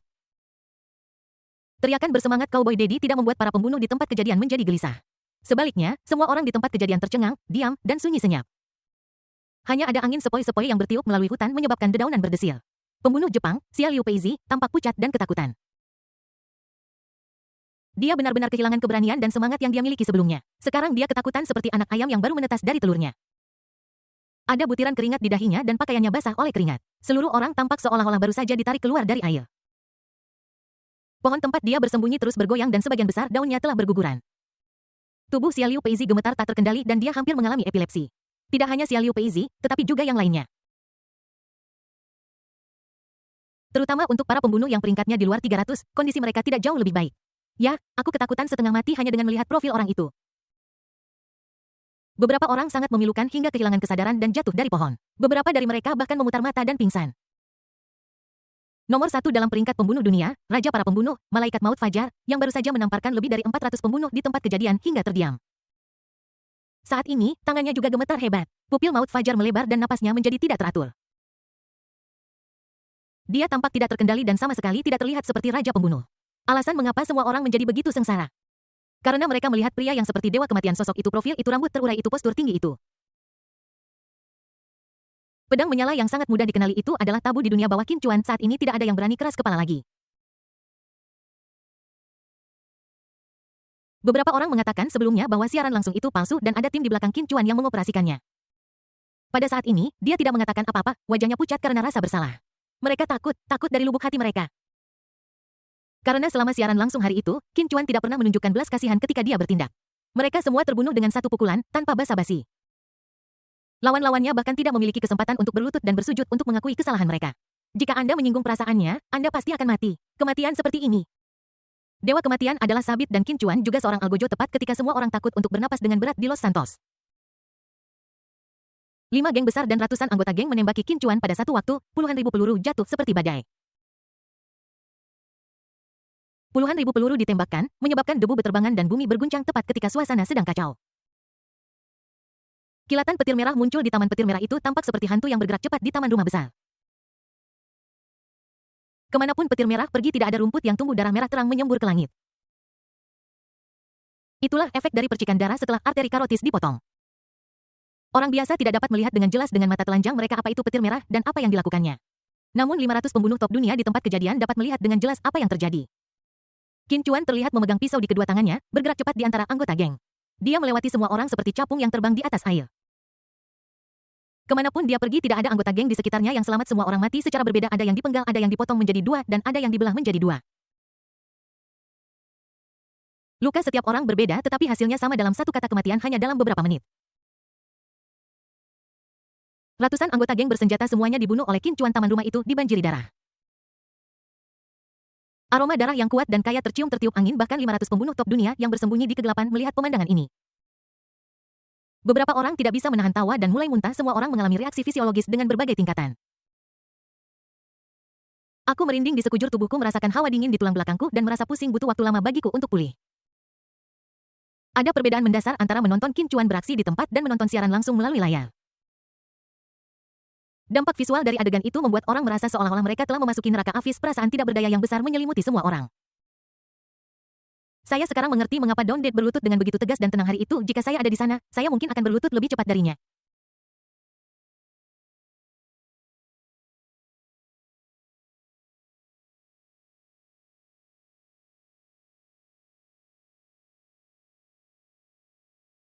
Teriakan Cowboy Daddy terdengar dari mik. Apakah kamu masih menginginkan saham kasino? Targetnya adalah Qin Chuan yang memegang pisau besar, bunuh dia dengan cepat. Bab 917, tolong beri saya perintah dan biarkan saya membunuh musuh untuk Anda. Suara keras ayah Cowboy bergema di hutan yang sunyi. Kata-katanya seperti batu yang menghantam danau yang tenang, semua orang menahan napas yang mereka buat akan didengar oleh tembakan besar. Second Devrion berikutnya melihat Qin Chuan sedikit memalingkan kepalanya dan penglihatan pinggirannya tampak melirik ke arah hutan. Tindakan kecil Qin Chuan takut. Reaksi pertama semua orang adalah keluar dari ruang obrolan dan menghapus semua pesan obrolan di latar belakang web yang gelap. Yang lebih buruk adalah beberapa orang hanya membatalkan akun mereka dan bahkan tidak mengambil hadiah di akun tersebut. Yang kami inginkan hanyalah menemukan cara untuk bertahan hidup. Jika orang penting itu tahu tentang ini, saya akan mengumpulkan hadiahnya dan membunuhnya hari ini. Anda tidak pernah tahu, Anda mungkin terbelah menjadi bentuk aneh oleh lawan. Tepat ketika semua orang mulai cemas dan terburu-buru, sesuatu yang tidak terduga terjadi lagi di taman belakang rumah yang berbahaya itu. Lebih dari 400 penjaga keamanan dan agen FBI mengepung Qin Chuan. Masing-masing dari mereka memegang senjata dan mengarahkan senjata mereka ke Qin Chuan. Sialan, kali ini sheriff dan agen FBI. Tuan Qin memang luar biasa. Begitu dia datang ke Amerika Serikat, dia akan menjungkir balikan negara itu. Haruskah kita pergi membantu Tuan Qin? Bagaimanapun, 400 orang sekarang berbeda dari masa barusan. Hammer Qin adalah dewa yang bisa bertarung melawan pasukan 4 negara sendirian. Apakah menurutmu dia membutuhkan bantuan kita? Lebih dari 400 karami kecil tidak cukup untuk membuat Tuan Qin berkeringat. Yali-alih khawatir tentang apakah Tuan Qin dapat mengalahkan kelompok orang ini lebih baik khawatir tentang dirimu sendiri dan bagaimana membersihkan diri dari kecurigaan pengkhianatan hari ini. Sialan Xia Liu Peizi ini yang patut disalahkan, kamu benar-benar bajingan kotor, kamu menyebabkan bencana sebesar ini dan membiarkan semua orang menanggung akibatnya. Apakah kamu ingin membunuh kami? Xia Liu Peizi membalas, aku itu semua kamu yang menghasutku, jika bukan karena kamu bagaimana aku bisa menerima perintah itu? Bahaulah yang terpesona dan kamu masih berani menyalahkan kami, semuanya ada aturan yang melarang kita membunuh Xia Liu Peizi. Namun, kita bisa mengalahkannya dengan tinju kita. Selama kita tidak membunuhnya, itu tidak akan dianggap melanggar aturan. Itu masuk akal. Semuanya, mulai, tepat ketika semua orang ingin memberi pelajaran pada Liu Peizi, sebuah teriakan marah datang. Kalian sudah bersembunyi begitu lama. Mengapa kamu tidak muncul? Raungan ini mengejutkan semua orang. Ini Tuan Qin memanggil kita? Tidak mungkin, kita bersembunyi begitu diam-diam, dia seharusnya tidak dapat menemukan kita. Saat ini, Don Dead berkata perlahan, dahulu kala, Ghost Assassin Frostblade Night Walker Giant Han Hisako Kusai One Shot dan Canon King Henry.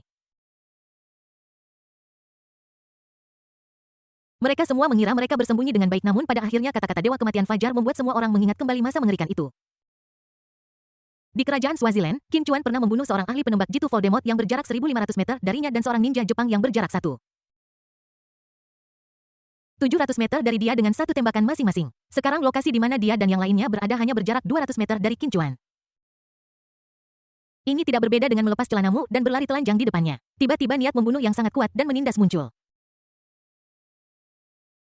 Semua orang mengalihkan pandangan mereka kembali ke Qin Chuan. Dia sangat marah saat ini. Dia mengambil pisau besar itu lagi dan menebasnya ke arah hutan. Dalam sekejap mata, Qin Chuan mengayunkan pedangnya dan langsung menebas pohon besar. Dengan suara keras, sebuah pohon berusia 50 tahun ditebang oleh energi pedang yang kuat. Secara kebetulan, Xia Liu Pei bersembunyi di bawah pohon ini. Pohon itu patah dan pria itu jatuh, dan Xia Liu Pei jatuh dari tebing bersama dengan pohon besar itu. Dilihat dari ketinggiannya, Xia Liu Pei akan lumpuh jika tidak meninggal. Semua orang di tempat kejadian ketakutan. Mereka tidak tahu bahwa serangan Qin Chuan sengaja ditujukan pada Xia Liu Peizi atau mungkin itu kebetulan. Jika itu disengaja, maka serang dengan pukulan ini. Saya khawatir Qin Chuan tahu semua yang terjadi hari ini. Ketika orang-orang memikirkan ini, Qin Chuan menjadi semakin menakutkan di hati mereka. Tidak hanya dia bisa bertarung, dia juga tahu segalanya. Jack the Ripper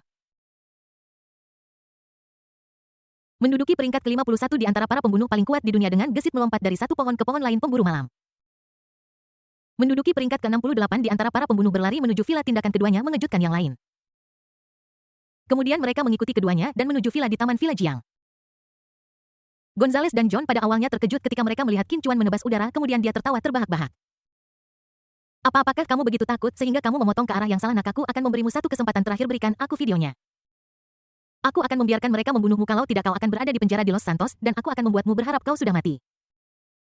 Panggilan Gonzales tidak mendapat respons dari Qin Chuan. Seorang kapten penjaga keamanan melihat ini dan berteriak, "Hei, Cina kepala, kami sedang menanyakan pertanyaan padamu. Apakah kamu?" Tuli Qin Chuan melirik orang lain itu dan menggenggam pisau di tangannya lebih erat.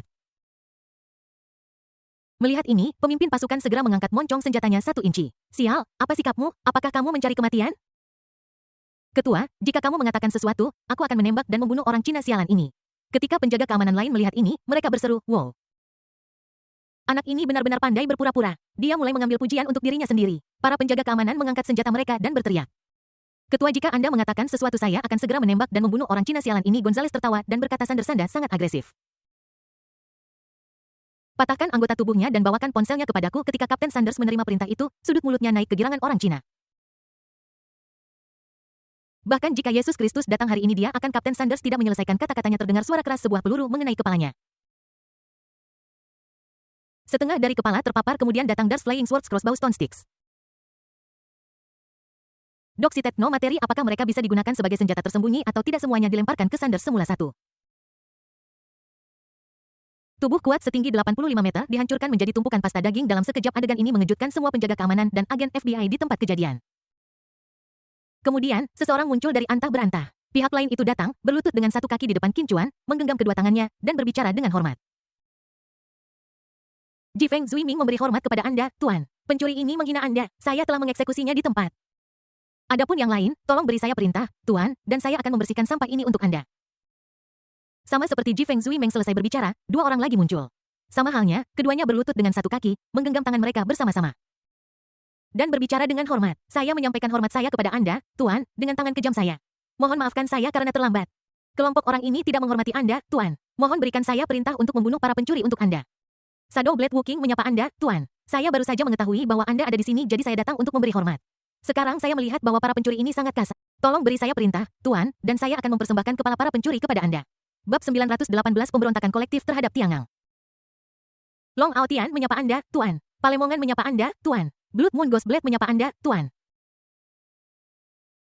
Untuk sementara waktu, orang-orang terus berdatangan ke taman belakang rumah Jiang seperti tentara surgawi. Orang-orang ini memiliki pakaian yang berbeda, gaya rambut yang aneh, dan membawa barang-barang yang berbeda di punggung mereka. Ada peluncur roket yang dipasang di bahu. Beberapa membawa baret, beberapa juga datang dengan tangan kosong. Beberapa juga membawa drone penyerang bersama mereka. Dapat dilihat bahwa apa yang mereka bawa adalah senjata yang dapat merenggut nyawa orang. Orang-orang ini datang dengan kekuatan yang dahsyat. Setelah semua orang tiba di tempat kejadian, mereka berlutut dengan satu lutut ke arah Qin Chuan dan menggenggam tangan mereka. Kemudian bersujud kepadanya dengan hormat dan menyapanya. Setelah setiap orang memperkenalkan diri, mereka menunjukkan tekad yang besar dan mengucapkan kata-kata yang paling kejam. Mereka hanya meminta Qin Chuan untuk memberi mereka perintah dan mereka akan bertindak sesuai dengan instruksinya. Lebih dari 400 penjaga keamanan dan agen FBI di sisi lain musnah. Kata-kata orang-orang ini membuat para penjaga keamanan bersenjata merasa tidak nyaman dan sangat marah. Seorang penjaga keamanan mengumpulkan keberanian dan berteriak kepada para pembunuh, "Siapa kalian sebenarnya? Beraninya kalian begitu sombong? Apakah Anda tahu siapa kami? Kami adalah polisi Los Santos. Apa yang kamu inginkan? Apakah kamu ingin memberontak? Apakah kamu masih memiliki rasa hormat terhadap hukum Amerika Serikat?" Penjaga keamanan muda itu memberikan peringatan paling keras dengan nada paling ganas. Namun itu sama sekali tidak berhasil, dan malah dipandang rendah oleh banyak pembunuh. Seseorang meludah dengan seringai di wajahnya. Ada juga seorang pria kuat yang menjilat bibirnya. Tatapan di matanya membuat kulit kepala satpam meremang dan anusnya menegang. Namun sebagian besar satpam di tempat kejadian tetap tenang dan hanya sedikit panik tetapi tidak kehilangan ketenangan mereka. Di mata mereka, orang-orang ini hanyalah gerombolan dan tidak menimbulkan ancaman. Tetapi sebagai agen FBI, beberapa dari mereka sudah kehilangan kaki dan ambruk ke tanah. Selangkangan beberapa orang basah dan mereka buang air kecil karena ketakutan. Detak jantung beberapa orang meningkat dan mereka hampir pingsan. Hei, ada apa dengan kalian agen FBI? Kalian terlihat ketakutan. Bukankah mereka hanya sekelompok berandalan kecil? Seserius itukah? Kami punya senjata dan mereka punya tongkat api atau gunting besar. Tadi ada seorang pria yang sepertinya melempar sesuatu. Aku hanya ingin tahu apa senjatanya. Para penjaga keamanan bercanda dengan nada ringan. Namun, wajah agen FBI itu menjadi semakin pucat. Bagaimanapun juga, para main hakim sendiri tidak memiliki informasi tentang pembunuh di dark web. Dan bagi agen FBI, ini adalah kursus wajib bagi mereka. Sejak orang pertama Hayate melompat keluar, agen FBI menyadari bahwa situasinya tidak baik. Seorang agen FBI berkata dengan gemetar. Youyu baru saja menyebutkan orang yang memukul orang dengan kotoran. Orang yang berada di peringkat 388 dunia adalah pembunuh Jepang yang dijuluki Mita Kyosenin. Triknya yang terkenal adalah menggosok kotoran berbagai hewan dengan tangannya. Dia memasukkan benda-benda ini ke dalam kendi nasinya sendiri dan memfermentasikannya selama 9.981 hari. Bakteri di dalamnya terus berkembang biak dan bermutasi dan akhirnya membentuk senjata biokimia alami murni. Dia menggunakan senjata ini untuk membunuh targetnya. Orang yang menjadi target sering menganggapnya enteng, berpikir bahwa itu hanya terkena kotoran, bukan masalah besar. Namun nyatanya, virus mematikan dalam senjata tersebut akan masuk ke tubuh target melalui saluran pernapasan. Pada akhirnya, orang yang menjadi target akan keracunan hingga tewas. Saat agen FBI berbicara, dia menunjuk ke tubuh Kapten Sanders di tanah. Lukit hanya butuh beberapa menit untuk membuat tubuh Sanders membusuk dan belatung muncul. Inilah kekuatan senjata tersembunyi Mitian Gong Xianren. Bakteri campuran ini dapat menembus luka kecil dan dengan cepat menghancurkan daging. Mendengar teknik pembunuhan yang mencengangkan seperti itu, para penjaga keamanan di sekitar menelan ludah mereka. Langkah Tistis hanya membunuh orang tanpa terlihat, mustahil untuk menjaganya. Para penjaga keamanan masih sok dan belum mengagumi keterampilan ajaib Mitian Gong Xianren. Agen FBI lainnya berkata dengan wajah muram. Gunting punggung itu nama panggilannya adalah Yi Jianmei dan dia adalah pembunuh peringkat ke-255 di dunia. Metode pembunuhannya adalah dengan menggunakan gunting besar itu untuk memotong bagian tubuh orang yang menjadi target yang menonjol. Terlebih lagi, teknik memotongnya telah mencapai puncaknya. Dia dapat membuat orang yang menjadi target tetap sadar dan tidak mati selama proses pemotongan. Begitu agen FBI selesai berbicara, para penjaga keamanan merasakan hawa dingin di selangkangan mereka dan menyatukan kaki mereka. Tiba-tiba, bayangan hitam menginjak pundak para pembunuh dan berlari jauh ke Qin Chuan. Dia melompat ke ruang kosong yang terdekat dengan Qin Chuan. Dia berlutut menggenggam tinjunya dan bersujud. Daun Den menyapamu, Tuan. Sudah lama aku tidak bertemu denganmu. Dan aku sangat merindukanmu. Aku tidak pernah menyangka bahwa ketika aku bertemu denganmu, kamu akan dihina oleh para pencuri, dan aku sangat sedih. Sebelumnya saya tidak memiliki kesempatan untuk setia kepada Anda. Sekarang saya memiliki kesempatan ini, tolong beri saya perintah. Biarkan kami membantu Anda dan melenyapkan para pencuri. Grim Reaper muncul saat fajar. Semua agen FBI mundur 3 langkah secara bersamaan. Sial, kenapa Dawnbreaker Dead ada di sini? Itu adalah pembunuh nomor satu dunia, pria yang dikenal sebagai Raja Pembunuh. Bahkan Raja Pembunuh berlutut di hadapan pria Cina itu. Siapa dia? Begitu kata-kata ini diucapkan, lebih dari 200 penjaga keamanan mundur 2 atau 3 langkah. Orang-orang ini semua adalah pembunuh top dunia. Mengapa? Mengapa mereka berkumpul di sini? Terlebih lagi, dia bahkan membungkuk kepada pria Tiongkok itu. Jika orang Tiongkok benar-benar memberi mereka perintah, saya khawatir tidak satupun dari kita akan selamat. Di belakang penjaga keamanan, Gonzales melihat kerumunan perlahan bergerak mundur. Dia sangat marah sehingga dia menendang beberapa penjaga keamanan brengsek. Kenapa kamu mundur jika kamu mundur lagi? Aku akan memecatmu ketika aku kembali. Ayo jangan-jangan kamu tidak menginginkan bonus akhir tahunmu. Setelah mendengar apa yang dikatakan Gonzales, beberapa orang di tempat kejadian mulai merenung dan meratap. Si Alandi menerima suap. Kenapa dia membiarkan kita mati? Saya hanya menghasilkan 3.000 yuan sebulan. Mengapa saya harus mempertaruhkan hidup saya? Ini semua salah Gonzales. Seseorang berteriak. Saudara-saudara, mengapa kita tidak berlutut juga?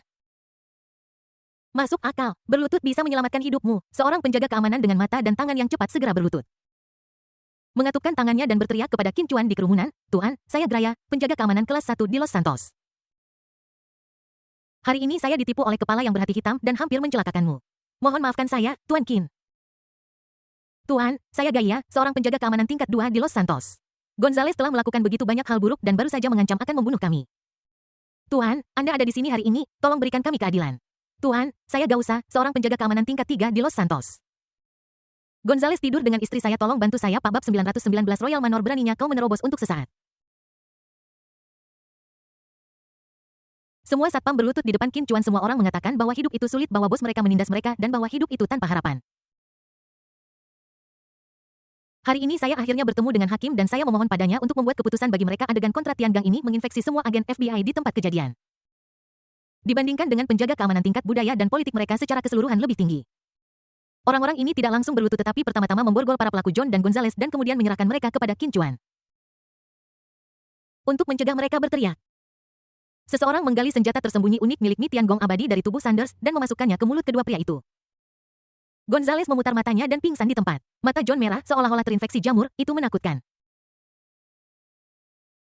Seorang agen FBI yang taat berlutut, mengepalkan tinjunya dan berkata, Tuan, saya agen dari FBI cabang Los Santos, nama saya Max. Semua yang terjadi hari ini adalah ide John. Kita yang bekerja di sini tidak tahu apa-apa. Ya, sekelompok agen FBI menggemakan ini. Qin Chuan mengabaikan satpam dan agen FBI dan menyisihkan mereka. Dia melihat Don Dead di depannya dan bertanya dengan dingin. Kemana aura membunuh di tubuhmu pergi ketika kamu naik dari kaki gunung? Pertanyaan Qin Chuan sangat mengejutkan pembunuh nomor satu di dunia hingga membuatnya berkeringat. 500 pembunuh teratas dunia ketakutan setelah mendengar ini. Ada hampir 1.000 pria dan wanita di tempat kejadian. Dan tidak ada yang mengatakan sepatah kata pun. Suasana hening yang menyeramkan. Qin Chuan mengangkat pedang Minghong dan membantingnya dengan keras ke tanah. Pukulan itu begitu dahsyat sehingga bumi berguncang dan orang-orang panik. Semua pembunuh di dark web ketakutan setelah terkena pukulan itu. Satpam dan agen FBI terpental ke segala arah. Yang lebih parah lagi, beberapa orang bahkan pingsan dengan mata yang memutar ke belakang. Malaikat maut Fajar menelan ludah dan menjelaskan dengan gemetar, Tuan, seseorang memasang hadiah aneh di dark web. Kami hanya penasaran dan datang untuk melihat-lihat. Kami tidak bermaksud tidak menghormati Anda, Tuan. Mohon pengertiannya. Jadi, Anda menerima hadiahnya dan ingin mengambil nyawaku, begitu? Begitu kata-kata ini diucapkan, semua pembunuh di antara penonton berteriak serempak. Tidak, Tuan, ini kesalahpahaman, ini semua kesalahpahaman. Bagaimana mungkin kami berani menyakiti Anda? Tuan, saya jamin dengan nyawa istri kedua dan pacar saya sama sekali tidak berniat untuk tidak menghormati Anda. Tuan, kami juga korban, kami telah ditipu. Mereka yang hadir semuanya adalah pembunuh terkenal dan top di dunia dark web. Sekarang semua orang merasa dirugikan seperti anak kecil. Pembunuh wanita itu bahkan mulai menangis dan berkata, Dewa Kematian Fajar. Ini semua salahmu, kamu menyebabkan keluarga Lun disalahpahami oleh Master. Kamu harus menjelaskannya kepadaku dengan jelas, kalau tidak keluarga Lun tidak akan membiarkanmu pergi. Don Dead menundukkan kepalanya dan menceritakan seluruh sebab dan akibat dari kejadian itu. Setelah Dewa Kematian Fajar selesai berbicara, dia tidak berani mendongak atau menatap langsung ke mata Qin Chuan. Dia tahu bahwa tokoh besar ini memiliki temperamen yang buruk. Jika pihak lain tidak senang sama sekali, semua orang yang hadir akan mati. Terlebih lagi, menghadapi Qin Chuan, tidak ada yang berani berpikir untuk melarikan diri. Dia dapat menebang pohon besar dengan energi pedangnya dari jarak 100 meter. Siapapun yang melarikan diri juga akan terbunuh oleh energi pedang. Sebelum Qin Chuan membuka mulut untuk menjawab, semua orang ketakutan. Setiap menit dan setiap detik waktu berlalu sangat lambat. Namun yang mengejutkan, semua orang Qin Chuan tidak mengayunkan pedang Minghong. Kalau begitu apakah kamu tahu siapa yang menawarkan hadiah untukku di dark web? Dewa Kematian Fajar segera berbicara, Tuan, tolong beri kami waktu sebentar, saya akan segera mencari tahu semua informasi tentang pihak lain.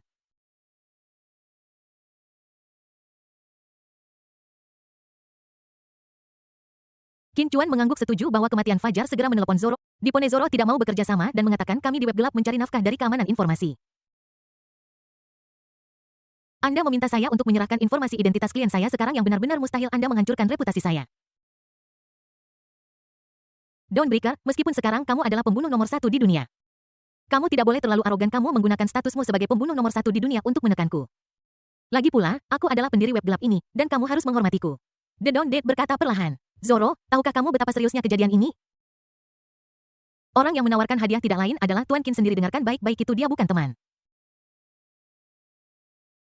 Bukan kerabat Zoroyu tidak punya urusan dengannya kan? Setelah Dawn Dead selesai berbicara ujung saluran telepon yang lain terdiam. Beberapa detik kemudian Zoro berteriak melalui telepon dengan air mata berlinang, Saudara Dead. Anda harus membantu saya memohon kepada Tuan Qin. Saya sama sekali tidak terlibat dalam masalah ini. Dan saya tidak tahu apa-apa tentang hal itu. Saya sudah membuat batasan yang paling ketat di bagian belakang Dark Web. Saya benar-benar tidak tahu, dan saya benar-benar dianiaya. Saudara Maut, Anda harus membantu saya. Qin Chuan merebut telepon itu secara langsung dan berbicara. Berikan saya lokasi pihak lain. Ketika Zoro mendengar suara Qin Chuan, rambutnya berdiri. Tuan, maaf, Tuan, saya benar-benar tidak ada hubungannya dengan mereka. Tuan berikan saya posisi pihak lain. Qin Chuan mengulangi. Jangan membuatku mengulanginya untuk ketiga kalinya. Mendengar ini, Zoro segera mengendalikan tangannya yang gemetar dan mulai mengoperasikan laptop. Setelah beberapa saat, Zoro menjawab 788 Queens Boulevard sebelah timur Los Santos. Ketika Zoro melihat lokasi ini, hatinya menegang, dan dia menambahkan, Tuan, ini adalah perkebunan mantan keluarga kerajaan Inggris. Setelah mendengar jawaban yang diinginkannya, Qin Chuan menutup telepon dan melemparkan telepon itu kembali ke Dawn Dead. Apakah kalian semua mendengar itu? Qin Chuan bertanya dengan dingin. The Dawn Dead sangat senang Sirdis memberi saya kesempatan. Jangan khawatir, Tuan. Bahkan seekor lalat pun tidak bisa bertahan hidup di 788 Queens Road hari ini. Pihak lain adalah mantan keluarga kerajaan Inggris. Dawn Dead mengangkat dagunya dan berkata, Tuan, kami adalah pembunuh profesional dan tidak pernah membunuh orang yang tidak dikenal. Qin Chuan berdiri dengan tangan di belakang punggungnya dan bersenandung ringan. Ini terdengar seperti amnesti kaisar. Dalam sekejap, lebih dari 400 pembunuh web gelap berdiri dan membungkuk kepada Qin Chuan. Sir, saya akan pergi sekarang. Saya berjanji untuk menyelesaikan misi. Sir, saya akan pergi sekarang. Saya berjanji untuk menyelesaikan misi. Sir, saya akan pergi sekarang. Saya berjanji untuk menyelesaikan misi. Dalam sekejap mata, lebih dari 400 pembunuh web gelap turun gunung menuju 788 Queens Boulevard 20 km sebelah timur Los Santos. 10 menit yang lalu 788 Queens Boulevard di sebelah timur Los Santos. Ini adalah rumah mewah yang dibangun pada tahun 1999 dengan luas 12.140 meter persegi. Beberapa Lincoln Astronauts melaju perlahan ke dalam villa di perkebunan melalui gerbang besi cor Prancis. Begitu tiba di gerbang villa, Charles keempat dengan bersemangat melompat keluar dari mobil dengan ponsel di tangannya. Dia berteriak ke dalam rumah, Hayah, aku punya kabar baik untukmu. Bab 920 latar belakang keluarga kerajaan. 3 teratas daftar orang terkaya di dunia. 788 Queens Boulevard sebelah timur Los Santos ini adalah villa manor yang meliputi area yang sangat luas. Meskipun keluarga Charles kini telah dicabut gelar kerajaannya oleh Inggris Raya, tetapi warisan kekaisaran mereka yang berusia 1000 tahun tetap ada. Meninggalkan kota asalnya dan melarikan diri ke Amerika Serikat, yang hilang hanyalah kekayaan Inggris Raya dan gelar kerajaan. Meskipun wajahnya hilang, substansinya masih ada. Mantan keluarga kerajaan menjajah sebagian besar planet biru. Di luar Inggris Raya, di negara lain properti keluarga kerajaan masih ada. Industri-industri ini bernilai sangat besar jika dikonversi menjadi dana yang terlihat. Keluarga kerajaan bahkan dapat menempati peringkat 3 orang terkaya di dunia. Pendapatan dari industri-industri ini lebih dari cukup untuk menjaga martabat yang layak didapatkan oleh keluarga kerajaan. Di lantai 2 dari rumah besar penjahat, ruang kerja. Charles ketiga bersandar di kursi mejanya sambil melihat bulan terang di luar jendela dengan mata tertutup. Sejak dia dipaksa turun dari takhta, dia akan datang ke ruang kerjanya setiap hari, menatap bulan, dan merindukan pulau kampung halamannya. Tiba-tiba, sebuah suara memanggil ayah terdengar dari tangga villa. Charles ketiga tidak bisa menahan diri untuk menegang seluruh tubuhnya, dan kemudian dia mulai gemetar dan bergerak-gerak dengan hebat. Charles ketiga secara naluriah menegakkan tubuhnya dan ingin berdiri, tetapi pada saat ini tubuhnya di luar kendali setelah Charles keempat meraung. Dia melihat bahwa ayahnya tidak menanggapi. Kemudian saya tahu bahwa orang lain berada di ruang kerja di lantai 2. Dia bergegas naik ke lantai 2 dan mendorong pintu hingga terbuka dengan tergesa-gesa tanpa mengetuk ketika Charles ketiga terlihat bergerak-gerak di kursinya. Dia segera melangkah maju untuk membantu, tetapi dia dihentikan oleh pihak lain dengan satu tangan. Jangan mendekat ke sini. Ayah, apakah kamu mengalami kejang epilepsi? Kejang epilepsi sangat berbahaya, kamu akan menggigit lidahmu. Charles keempat menerima pendidikan terbaik di Inggris Raya sejak kecil. Saya mahir dalam beberapa pengetahuan medis dasar. Dia mengabaikan upaya ayahnya untuk menghentikannya dan maju untuk membantu ayahnya menenangkan diri. Tetapi ketika dia tiba di meja, sesosok tubuh muncul dari bawah meja Fiona. Mengapa kamu di sini? Charles keempat tertegun. Dia tidak menyangka bahwa istrinya juga berada di ruang kerja saat ini. Sudut mulutmu, sudut mulutmu. Charles keempat menunjuk mantan putri Fiona dan bertanya. Fiona tanpa sadar menyeka sudut mulutnya dengan tangannya. Ayah koboi yang mengikuti di belakang Charles keempat melihat ini menutupi wajahku dengan ngeri. Holy shit, orang-orang dulu berkata bahwa keluarga kerajaan Inggris berada dalam kekacauan, tetapi saya tidak menyangka akan separah ini. Charles keempat gemetar seluruh tubuhnya. Dia menunjuk Fiona dan bertanya apa yang kamu lakukan? Fiona berkata dengan keras, kepala aja mertuaku memintaku untuk meminjam pena. Jadi saya meminjamkannya padanya. Ada apa? Kenapa ekspresimu begitu? Melihat bahwa istrinya tidak tersipu atau gugup, Charles keempat merasa bahwa dia tidak berbohong. Pinjam pulpen, lalu benda apa itu di sudut mulutmu? Fiona melirik ke seberang meja lalu mengambil sebotol minuman dan berkata. Ayah mertuaku memberiku sebotol minuman Cina untuk berterima kasih atas tulisanku. Sambil berbicara, Fiona menggoyangkan Nutri Express di tangannya. Dan wajahnya berubah. Kamu berteriak begitu keras tadi sampai aku kaget sehingga sebagian tumpah di sudut mulutku. Apa? Apa kau curiga apa yang ada di sudut mulutku? Wah, Charlie kecil, kau benar-benar mencurigaiku. Kau benar-benar mencurigaiku dan ayahmu.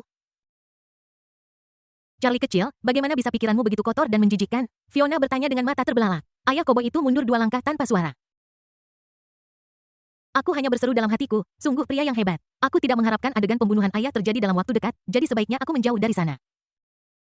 Tapi inilah sesuatu yang tidak diharapkan oleh ayah koboi. Kemarahan di wajah Charles keempat menghilang seketika. Dia berkata dengan nada bersalah, oh, Fiona sayangku, aku terlalu bersemangat dan suaraku sedikit keras. Maafkan aku, bagaimana aku bisa marah, bagaimana aku bisa meragukanmu. Melihat ini, Fiona ingin terus mengajari suaminya pelajaran. Tetapi dia diinterupsi oleh 2 batuk kering dari Charles ketiga. Dan akhirnya harus pergi dengan kecewa tanpa menginap di rumah. Ketika dia keluar, dia tidak lupa mengedipkan mata pada ayah koboi itu.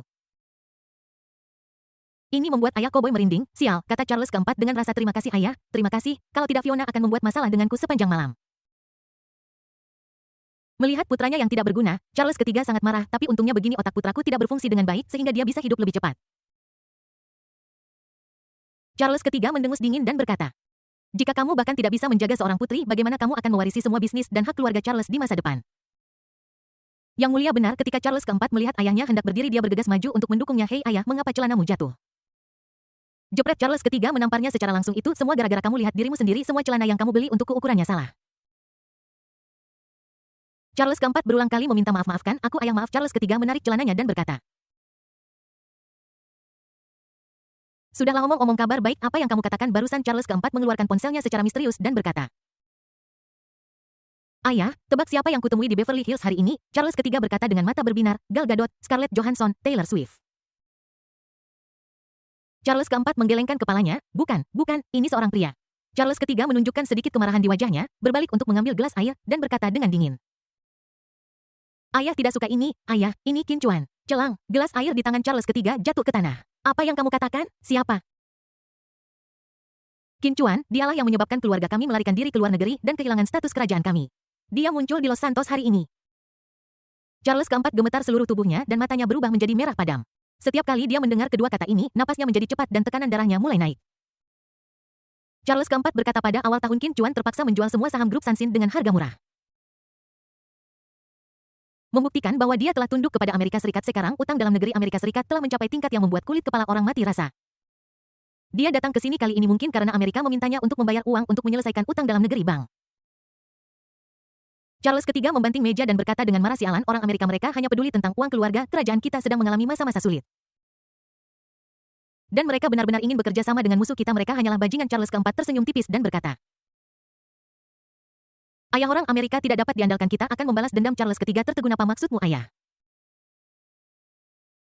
Saya telah mengumpulkan 5 geng besar di Los Santos untuk mengepung dan menekan Kincuan. Saat dia berbicara, Charles ketiga melambaikan tangannya dan meminta Cowboy Dad untuk mendekat.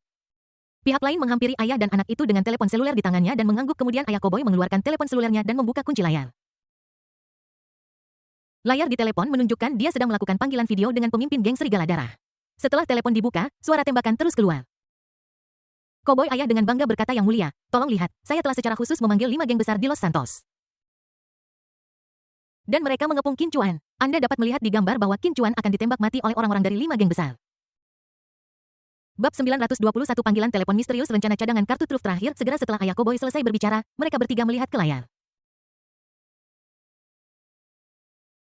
Kemudian, ketiga orang di ruangan itu tercengang. Yang kulihat di video itu adalah kekacauan. Ada anggota badan dan lengan yang patah dan darah mengalir seperti sungai. Qin Chuan berdiri di depan kamera berlumuran darah, tetapi tampaknya dalam kesehatan yang baik. Ayah koboi tercengang. Dia menusuk layar dengan jarinya seolah-olah ponselnya macet. Ini, apa yang terjadi? Pada saat ini gambar bergerak dan seseorang mengangkat telepon. Membalik kameranya, orang lain sedang berbicara dengan ayah koboinya tepat di depan wajahnya. Pihak lain berteriak, brengsek kamu, ayah koboi. Apa kau menyuruh kami untuk terbunuh? Siapa dia sebenarnya? Kita tidak bisa membunuhnya dengan pistol. Kau, pemimpin Glory Group, Deadman, mengutuk layar. Ayah koboi itu dengan cepat mematikan video. Dia berkata dengan ngeri, maaf, yang mulia, kegagalan teknis, kegagalan teknis. Charles keempat terkejut dan berkata kepada ayahnya, ayah, orang kulit hitam tidak berguna. Mereka adalah sekelompok orang yang tidak bisa melakukan apapun selain menyebabkan. Charles ketiga menamparnya dan berkata apa yang kau pikirkan Qin Chuan seorang diri membunuh 3.000 pasukan utara di Tianzhu dan lolos tanpa cedera. Apa kau pikir dia akan menganggap serius geng Los Santos? Pada awalnya Brigade ke-13 dari Tentara Utara India dikirim untuk menembak jatuh pesawat pribadi Qin Chuan.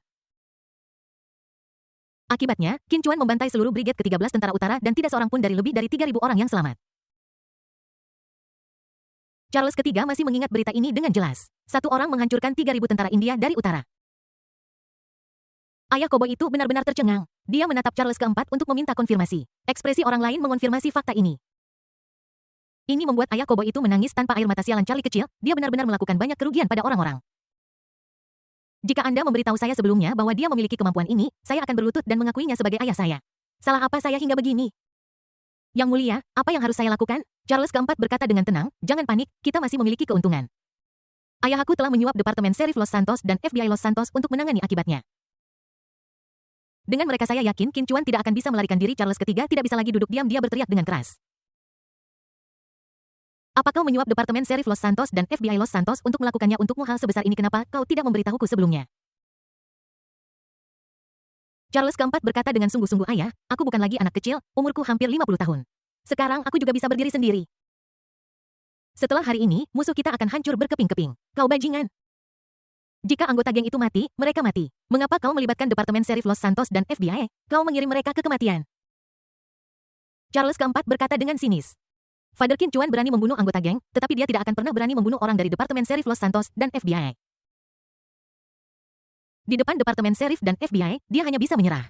Dia bisa mengusir keluarga kami dari Inggris Raya, tidak ada yang tidak berani dia lakukan. Wajah Charles ketiga menjadi pucat dan dia berkata, Charles kecil, kau mendorong ayahmu ke ambang kematian. Charles keempat sangat bingung ketika mendengar ini, ayah, ini hanya beberapa sapi dan kuda yang mati. Ketika kita berada di Britania Raya, setidaknya 8.000 sapi dan kuda kita mati setiap tahun. Mengapa kau begitu kesal? Charles ketiga menatap putranya yang tidak bersalah dan berkata dengan marah, kita datang ke Amerika Serikat untuk mencari perlindungan bukan untuk merebut kekuasaan. Anda secara pribadi menyuap Departemen US Sheriff dan FBI untuk bekerja untuk Anda. Anda melampaui batas wewenang Anda. Kankah orang-orang di Gedung Putih mentolerir keberadaan seorang kaisar sipil? Kamu mendorong keluarga Charles kami ke tepi jurang. Charles keempat mendengarkan kata-kata ayahnya, wajahnya berangsur-angsur menjadi pucat. Ayah aku hanya ingin membantumu menyingkirkan Qin Chuan, aku tidak terlalu memikirkannya. Bagaimanapun Charles III telah berada di posisi tinggi untuk waktu yang lama, meskipun dia masih marah tingkah lakunya tetap sama. Dia tidak memukul atau memarahi putranya. Menang dan kalah adalah hal yang tak terhindarkan dalam hidup. Apa yang hilang hari ini, dapat Anda peroleh kembali besok. Lupakan saja. Sepertinya kita hanya bisa mengeluarkan uang untuk menghindari bencana. Orang-orang di Gedung Putih itu pasti akan mengambil kesempatan untuk membuat masalah.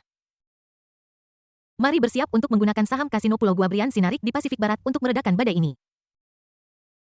Sama seperti Charles ketiga hendak mengakhiri lelucon hari ini, Cowboy Daddy tiba-tiba berteriak, ya sepertinya. Sepertinya para pembunuh yang terhormat, hadirin sekalian, pria yang memegang pisau api adalah target Anda. Siapapun dia, jika Anda membunuhnya Anda akan mendapatkan 20 saham kasino Pulau Sinarik Guabriana di Pasifik Barat. Charles ketiga terkejut. Dia menunjuk Cowboy itu dan bertanya, apa yang dibicarakan oleh orang negro ini? Charles keempat tersenyum tipis dan berkata dengan misterius. Ayah, apakah Anda benar-benar berpikir saya sangat tidak kompeten? Selain geng Los Santos, Departemen Sheriff, dan FBI, apakah Anda tidak memiliki cadangan lain? Saya menawarkan hadiah untuk Qin Chuan di web gelap. Ada ratusan pembunuh yang akan mengambil nama Qin Chuan. Orang biasa tidak bisa mengalahkannya dan semua pembunuh ini adalah orang-orang berpengalaman. Saya tidak percaya. Senyum Charles keempat tidak bertahan lama. Saat ayah Cowboy di belakangnya berteriak ke telepon dengan frustrasi, hehehe kalian para pembunuh cepatlah bekerja, apakah kalian masih menginginkan saham kasino? Targetnya adalah Qin Chuan dengan pisau besar bunuh dia dengan cepat. Raungan ayah koboi tidak mendapat respons dari siapapun. Sebaliknya, si pembunuh dalam videonya tampak seperti jatuh dari suatu tempat. Untungnya, ponselnya tidak rusak dan kameranya mengarah ke Qin Chuan. Namun, apa yang terjadi detik berikutnya membuat Charlie dan Cowboy Dat sangat terkejut hingga kulit kepala mereka terasa geli. Para pembunuh top dunia itu melompat di depan Qin Chuan dan berlutut di depannya, seperti seorang cucu membungkuk kepada kakeknya. Kemudian, kelompok pembunuh itu pergi satu demi satu, tetapi mereka sepertinya tidak ingin kembali ke rumah mereka sendiri dan mencari ibu mereka. Sepertinya mereka sedang menuju ke suatu tempat bersama-sama. Setelah melihat ini, Charles III segera bertanya, apakah Anda memiliki GPS di ponsel Anda? Itu terbuka. Charles III merebut telepon itu, mematahkannya menjadi dua dan memasukkannya kembali ke lengan ayah koboi keluar. Pergi dari sini, bawa ponselmu dan pergi sejauh mungkin dariku. Ayah koboi itu tidak bodoh, dia segera mengerti bahwa pihak lain akan menghancurkan jembatan setelah menyeberanginya. Pembunuh itu sedang menuju villa, dan lokasinya di dark web. Ditemukan ayah koboi segera berlutut di depan Charles keempat dan berkata, Yang mulia, selamatkan saya. Yang mulia, Anda yang mengatakan ingin membunuh Qin Chuan dan saya melakukan semua yang Anda katakan. Anda tidak bisa begitu saja mengabaikan saya. Charles keempat tidak ragu-ragu dan mengeluarkan pistolnya lalu menembak ayah koboi itu. Kemudian dia meminta para pelayannya untuk mengambil tubuh dan ponselnya dan pergi ke tempat yang jauh untuk menguburkan mereka. Ayah, mereka seharusnya tidak dapat melacak kita di sini. Charles keempat berkata dengan kaget. Wajah Charles ketiga berubah pucat. Dia berpikir sejenak dan berkata, kita tidak bisa membiarkan kecelakaan terjadi sekarang. Charles ketiga mengeluarkan Nokia 1100 dari mejanya dan memutar nomor. Setelah beberapa saat, panggilan tersambung. Charles ketiga berkata dengan tegas, lakukan, dan bunuh dia hidup-hidup. Bab 922. 3 tahun mengintai, mendapatkan informasi rahasia dari Tiongkok. Nomor 58 Lu Jialen, Shanghai, Tiongkok. Di sebuah ruangan bersekat seluas 10 meter persegi, hanya ada 3 tempat tidur di ruangan yang menempel di dinding tanpa jendela. Satu-satunya tempat tanpa tempat tidur adalah pintu yang memisahkan ruangan. Ada meja bundar kecil di tengah 3 tempat tidur. Di atasnya diletakkan sebotol Red Star Ergotu dan sekantong kecil kacang tanah. 3 orang di ruangan itu masing-masing duduk di tempat tidur mereka sendiri. Saudara, berapa lama kita akan tinggal di tempat terkutuk ini? Kita sudah sepakat 3 tahun, tetapi sudah lewat dan kita masih harus tetap di sini. Aku tidak tahan lagi. Pantu, adik bungsu, mulai mengeluh sambil mabuk. Han Jian, yang tertua, meneguk Ergotu dan wajahnya sedikit memerah. Dia menggenggam erat ponsel Nokia tua di tangannya. Han Jian mengerutkan kening dan tidak berkata apa-apa. Melihat Zhou Gou ini, yang kedua tertua menuangkan anggur untuk keduanya dan menasihati. Kakak ketiga, mereka yang ingin mencapai hal-hal hebat tidak boleh tidak sabar. Kakak juga sedang menunggu kabar. Tunggu, kita sudah menunggu orang tua itu turun. Menunggu apa lagi? Kita bekerja sangat keras untuk mengumpulkan intelijen untuknya selama 3 tahun. Tetapi pada akhirnya semuanya sia-sia. Setelah mendengar ini, Han Jian menggebrak meja bundar kecil itu seketika.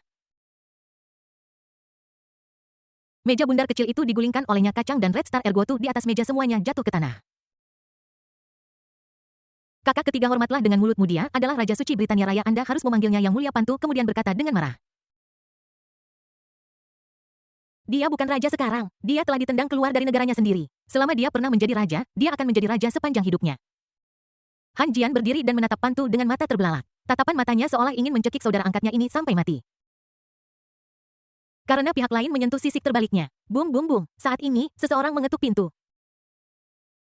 Sebelum mereka bertiga bisa membuka pintunya, orang di luar berteriak, kamu gila? Kenapa kamu gila di tengah hari? Bayiku perlu tidur siang. Jika kamu terus berisik, aku akan pindah besok. Niat membunuh di mata Han Jian menghilang seketika. Dan dia dengan cepat meminta maaf. Kak Yao, maafkan aku, kami akan memperhatikan. Maafkan aku, HM3 pria dewasa. Kamu tidak bekerja sepanjang hari, kamu hanya tinggal di kamarmu. Aku memperingatkanmu, kamu tidak diperbolehkan melakukan apapun di rumahku. Setelah mengatakan ini, Tuan Tanah pergi dengan sandalnya. Han Jian menghela napas lega lalu memasang wajah garang ke arah saudara ketiganya Pantu. Kakak kedua Zhou Gou membungkuk untuk mengambil botol anggur dan kacang di tanah. Sepertinya tidak disengaja, tetapi sebenarnya dia berkata dengan sengaja. Saudara-saudara ketiga bingung dan tidak bisa mengendalikan mulutnya. Tapi sekali lagi, saudara ketiga cemas karena suatu alasan. Zhou Gou meluruskan meja, meletakkan anggur dan kacang kembali di atas meja, dan berkata, saudara, apapun yang terjadi, kita adalah agen terbaik Britania Raya. Jika kita membuang-buang waktu kita di lubang neraka semacam ini, ambisi kita akan musnah. Mendengar ini, Han Jian dengan marah berkata, saudara kedua, apa menurutmu aku tidak ingin menginap di hotel bintang 5? Apa menurutmu aku tidak ingin pergi ke Sangka untuk bernyanyi? Apa menurutmu aku tidak ingin pergi ke kota pemandian kaki untuk pijat kaki? Apa menurutmu aku tidak menginginkan wanita dengan ambisi besar?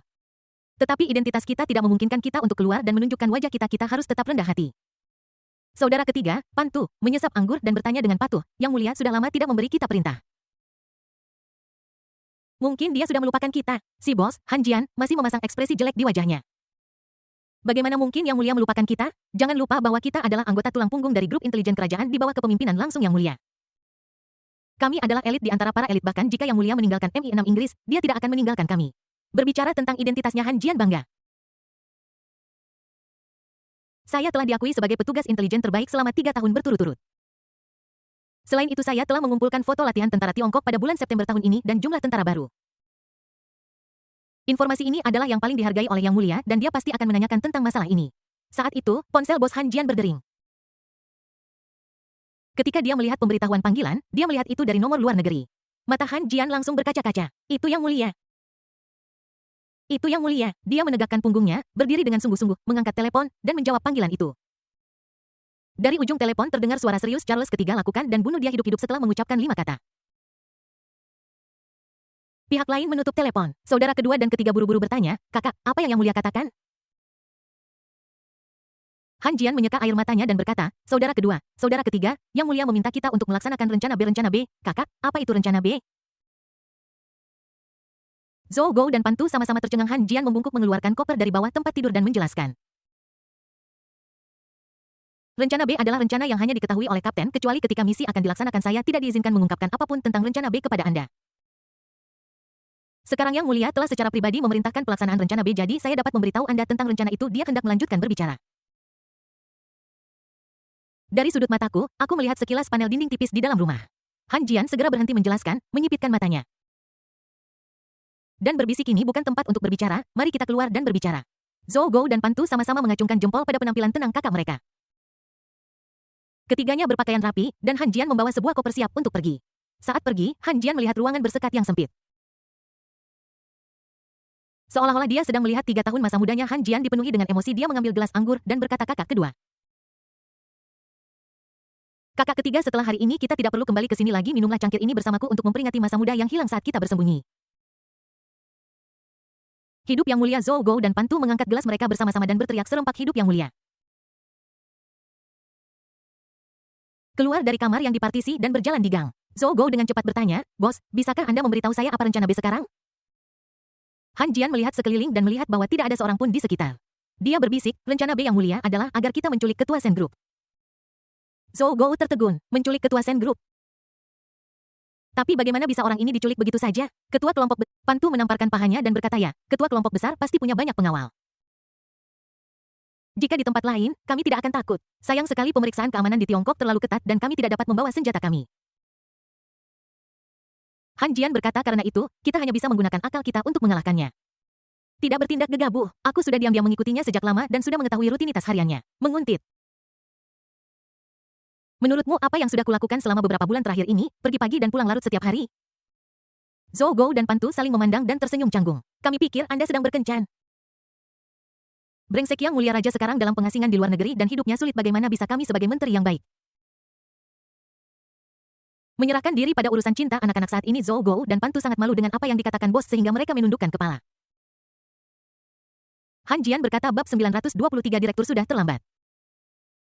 Sudah larut, kami harus bergegas. Ketua grup Sen seharusnya sedang dalam perjalanan ke restoran untuk makan siang. Dia tidak memiliki pengawal di sisinya, kita dapat dengan mudah menangkapnya. Zhou Gou mempercepat langkahnya dan menyusul kakak laki-lakinya. Meminta bos, mereka telah menculik seseorang, kita harus melarikan diri ke tempat lain. Kita tidak bisa tinggal lebih lama lagi di kota iblis. Bagaimana dengan rencana A kita? Mata Han Jian berkedut dan dia berkata dengan dingin, rencana A harus segera ditangguhkan, tidak perlu mempelajarinya lagi.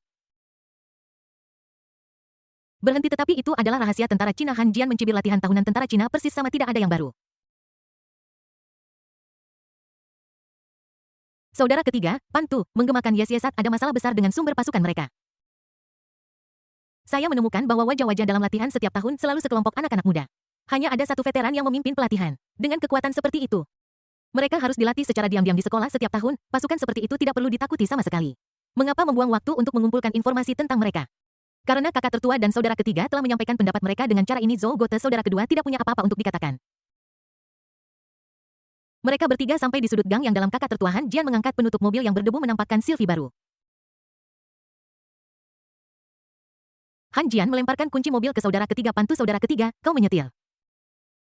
Pan Tu menggosok-gosokkan tangannya dan mengambil kunci mobil yang dilemparkan oleh Han Jian sambil berkata dengan bersemangat, aku belum pernah mengendarai Sylvie ini sejak aku mendapatkannya. Akhirnya aku akan mengendarainya dengan baik hari ini. Pan Tu masuk ke mobil dan menyalakannya. Mesin 4 silinder 16 liter naturally aspirated meledak dengan raungan. Ketiganya langsung bergegas dari kedalaman gang ke lingkaran pusat kota iblis yang luas tidak jauh di gang.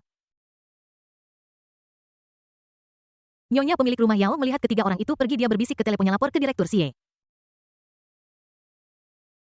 Han Jianzhugo dan Pan Tu baru saja pergi dengan taksi, mereka mengendarai Sylvie putih, berapa nomor platnya. Maaf, pihak lain tidak memasang plat nomor. Di mana tujuan pihak lain? Maaf. Mereka terlalu waspada dan bahkan tidak membahas detail karakter di ruang partisi yang kami siapkan. Di ujung saluran telepon, Xie Bing, kepala cabang Shanghai dari Kementerian Keamanan Tiongkok, memasang ekspresi tidak menyenangkan di wajahnya. Dia adalah panglima tertinggi operasi pembersihan mendalam. Pembersihan dalam operasi tersebut mengacu pada pembersihan sisa-sisa pasukan yang ditinggalkan di kota ajaib oleh mantan Raja Inggris Raya. Begitu Xie Bing menutup telepon, panggilan lain masuk. Dia melirik ide penelepon dan melihat itu adalah nomor bosnya. Dia sekarang memerintahkan anak buahnya untuk terus mengawasi Han Jian dan dua orang lainnya, sementara dia mundur 2 langkah dan menjawab telepon Direktur Xi. Xi Ming berkata dengan gembira, terima kasih Bing. Operasi pembersihan mendalam dilakukan dengan sangat baik. Atas nama departemen, saya memuji Anda. Xie Bing tersenyum di wajahnya, tetapi nadanya masih rendah hati. Ini semua berkat semua orang. Terima kasih kepada Anda karena telah memberi kami dokumen rahasia. Dokumen ini sangat penting, dengan itu pekerjaan kami berjalan sangat lancar. Anda pantas mendapatkan bagian dari pujian jika Anda ingin berterima kasih kepada seseorang. Terima kasih murid baikku, dialah yang memberi saya dokumen ini. Apakah Anda berbicara tentang rekan muda Qin Chuan itu? Roaritz, dia itu dia. Ketika Xi Ming menyebut Qin Chuan, dia tersenyum seperti seorang ayah tua. Xie Bing menarik napas dalam-dalam dan berkata, Kamerat Qin Chuan sangat berani, ini adalah rahasia penting keluarga kerajaan Inggris. Bagaimana dia bisa masuk ke kamp musuh dan mendapatkan informasi ini? Dia tidak melakukan apapun, hanya saja ketika Perdana Menteri Inggris Silly Naksu datang ke Tiongkok untuk mengembalikan relik budaya beberapa hari yang lalu. Xiao Chuan memintanya Xie Bing, dia benar-benar tercengang. Ini adalah dokumen rahasia tingkat negara jika Anda meminta seseorang untuk itu.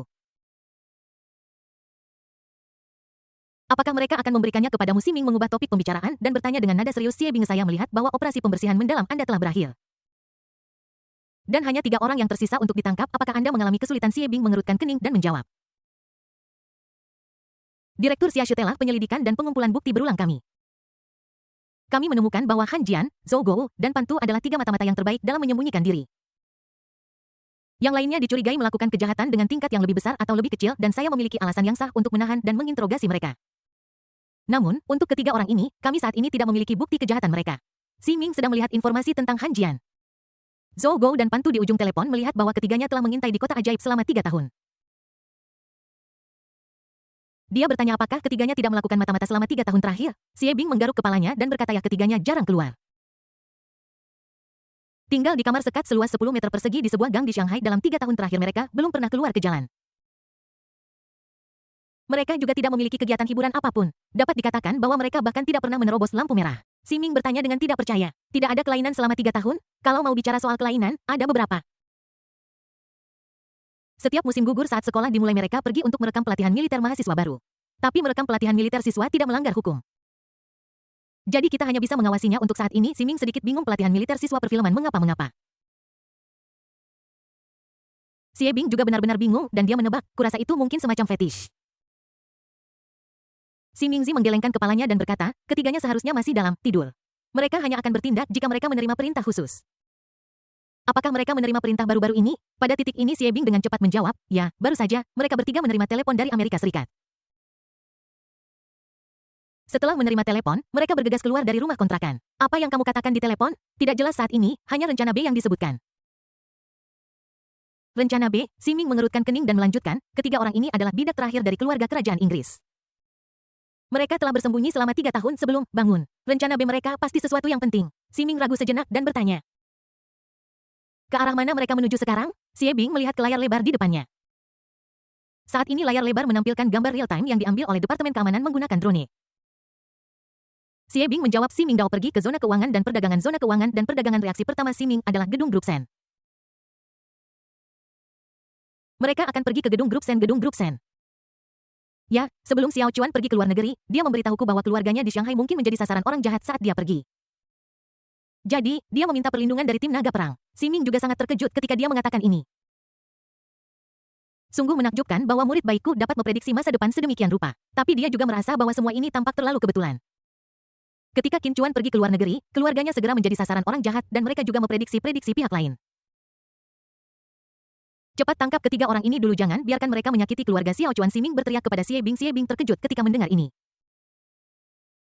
Dan segera memerintahkan orang untuk mencegat dan menangkap Han Jian dan dua lainnya. Namun sedetik berikutnya melihat ke layar, saya melihat gambar yang datang dari depan.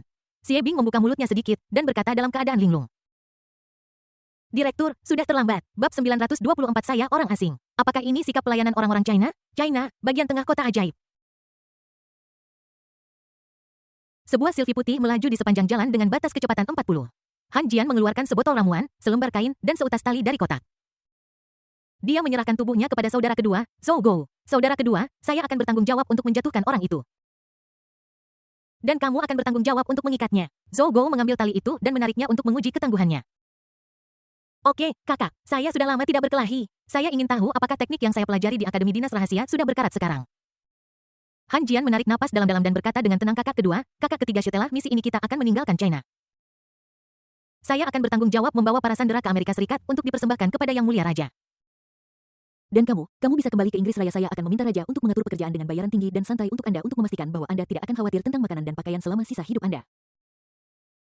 Ketika Zhou Gou mendengar ini, wajahnya berubah. Dia mengerti apa yang dimaksud Han Jian dan dengan cepat berkata, saudaraku, ayo pergi bersama. Kami akan menemanimu ke Amerika Serikat. Pantu sedang mengemudi, matanya tertuju ke depan, tetapi dia masih menggemakan apa yang dikatakan saudara kedua. Mengawal orang yang menjadi target dari Tiongkok ke Amerika Serikat terlalu berbahaya. Kami tidak bisa membiarkanmu mengambil risiko sendirian ketika kami bertiga menjadi saudara angkat di Akademi Dinas Rahasia. Kami sepakat bahwa kami tidak akan lahir pada hari yang sama, tetapi kami akan mati pada hari yang sama. Kami bertiga memiliki satu pikiran. Ya kakak, bagaimana kita bisa duduk santai dan menikmati hasil kemenangan sementara membiarkanmu mengambil risiko sendirian? Tidak, tentu saja tidak. Kakak, selama kita bersatu sebagai saudara, kita bisa mematahkan besi dengan kekuatan ya, bahkan jika China mengirimkan 100.000 tentara untuk mengejar kita, dengan kemampuan kita bertiga bersaudara, kita akan dapat menanganinya dengan tenang dan melarikan diri dengan mudah. Oh, tuh benar, kita telah mempelajari tentang kemampuan kontraintelijen Tiongkok selama 3 tahun terakhir. Mereka benar-benar berantakan dan pasukan keamanan Tiongkok sangat lemah. Saudara, setelah kita membajak para sandera, kamu akan bertanggung jawab untuk menjaga para sandera. Saudara laki-laki ketiga dan saya akan membantu Anda dengan akibatnya dan memastikan bahwa para sandera tiba di Amerika Serikat dengan selamat. Han Jian agak tersentuh oleh ekspresi tulus Zhou Gou dan Pantu. Dia langsung terinfeksi oleh persaudaraan yang mendalam ini. Dan mata merah muncul di matanya. Kalian berdua, tidakkah kalian membenci kakak laki-lakimu? Awalnya, kalian berdua bisa saja pergi ke Tianzhu untuk sebuah misi. Tapi kakak laki-lakimu memaksamu untuk datang ke Tiongkok, akibatnya, kamu menderita selama 3 tahun. Kakak kedua. Dulu kamu paling suka mengunjungi rumah bordil setiap tahun ketika kamu libur. Kamu akan lari ke distrik lampu merah kerajaan Belanda. Kamu sudah berada di Tiongkok selama 3 tahun dan kamu belum pernah menyentuh seorang wanita. Cara kamu menatap ibu pemilik kontrakan kemarin lusa. Sepertinya kamu tidak bisa mengendalikan dirimu. Zhou Gou menyeka air mata dari sudut matanya. Saudaraku, berhenti bicara. Setelah kita menyelesaikan misi ini, kita akan punya banyak waktu untuk bersenang-senang. Han Jian mengangguk dan menatap saudara ketiga, Pantu, yang sedang mengemudi. Saudara ketiga, kamu suka berjudi. Selama kamu di China, kamu gatal ingin berjudi, jadi kamu hanya bisa menghabiskan waktu bersama kami dengan makan kacang setiap hari. Brother, berhenti bicara untuk Britania Raya, untuk raja ini yang harus saya bayar ketika kita menyelesaikan misi ini dan mengirim orang itu ke Amerika Serikat. Aku akan mengajak kalian berdua ke Las Vegas dan berjudi dengannya selama 3 hari 3 malam. Han Jian mengangguk dengan penuh semangat. Sebagai saudara kita hanya memiliki hidup ini dan tidak ada akhirat. Ya, sebagai saudara kita hanya memiliki hidup ini dan tidak ada akhirat. Sebagai saudara, kita hanya memiliki kehidupan ini dan tidak ada akhirat. Ketiganya sangat tersentuh oleh kata-kata dan tindakan mereka sendiri sehingga mata mereka berlinang air mata. Di dalam mobil, aku mulai membayangkan bagaimana aku akan berkeliling dunia setelah menyelesaikan misi. Mereka bertiga penuh percaya diri dalam menyelesaikan misi hari ini dan tidak memiliki keraguan bahwa misi tersebut akan gagal. Sama seperti Han Jian berencana pergi ke Afrika untuk mengunjungi rumah bordil setelah pergi ke Amerika Serikat.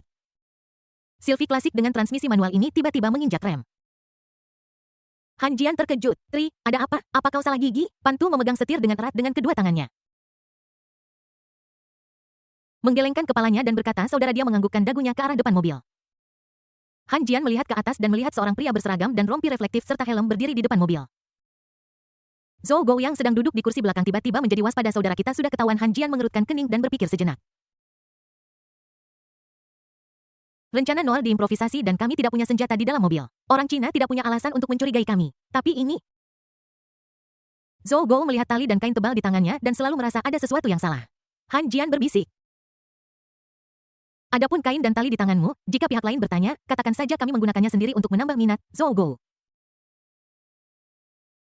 Saat keduanya berbicara dengan suara pelan, pria di luar mobil mengetuk jendela kursi pengemudi. Tangan Pantu mulai gemetar saat dia mencengkeram setir. Baru kemudian Han Jian, yang sangat rabun jauh, dapat melihat dengan jelas seragam pada orang lain. Han Jian berkata dengan ekspresi lega. Jangan panik, kakak, ketiga orang ini bukan dari Departemen Keamanan Tiongkok, dia hanyalah seorang polisi lalu lintas biasa di kota ajaib. Petugas keamanan lalu lintas kota iblis Pantu yang baru saja merasa bersalah dan tidak berani menatap mata orang lain. Tiba-tiba menjadi percaya diri persetan, ternyata dia seorang polisi lalu lintas di kota ajaib, kupikir dia dari Departemen Keamanan Nasional Tiongkok. Zhou Gou di kursi belakang juga menghela napas lega. Sial, kupikir kita ketahuan. Pantu bertanya dengan bingung.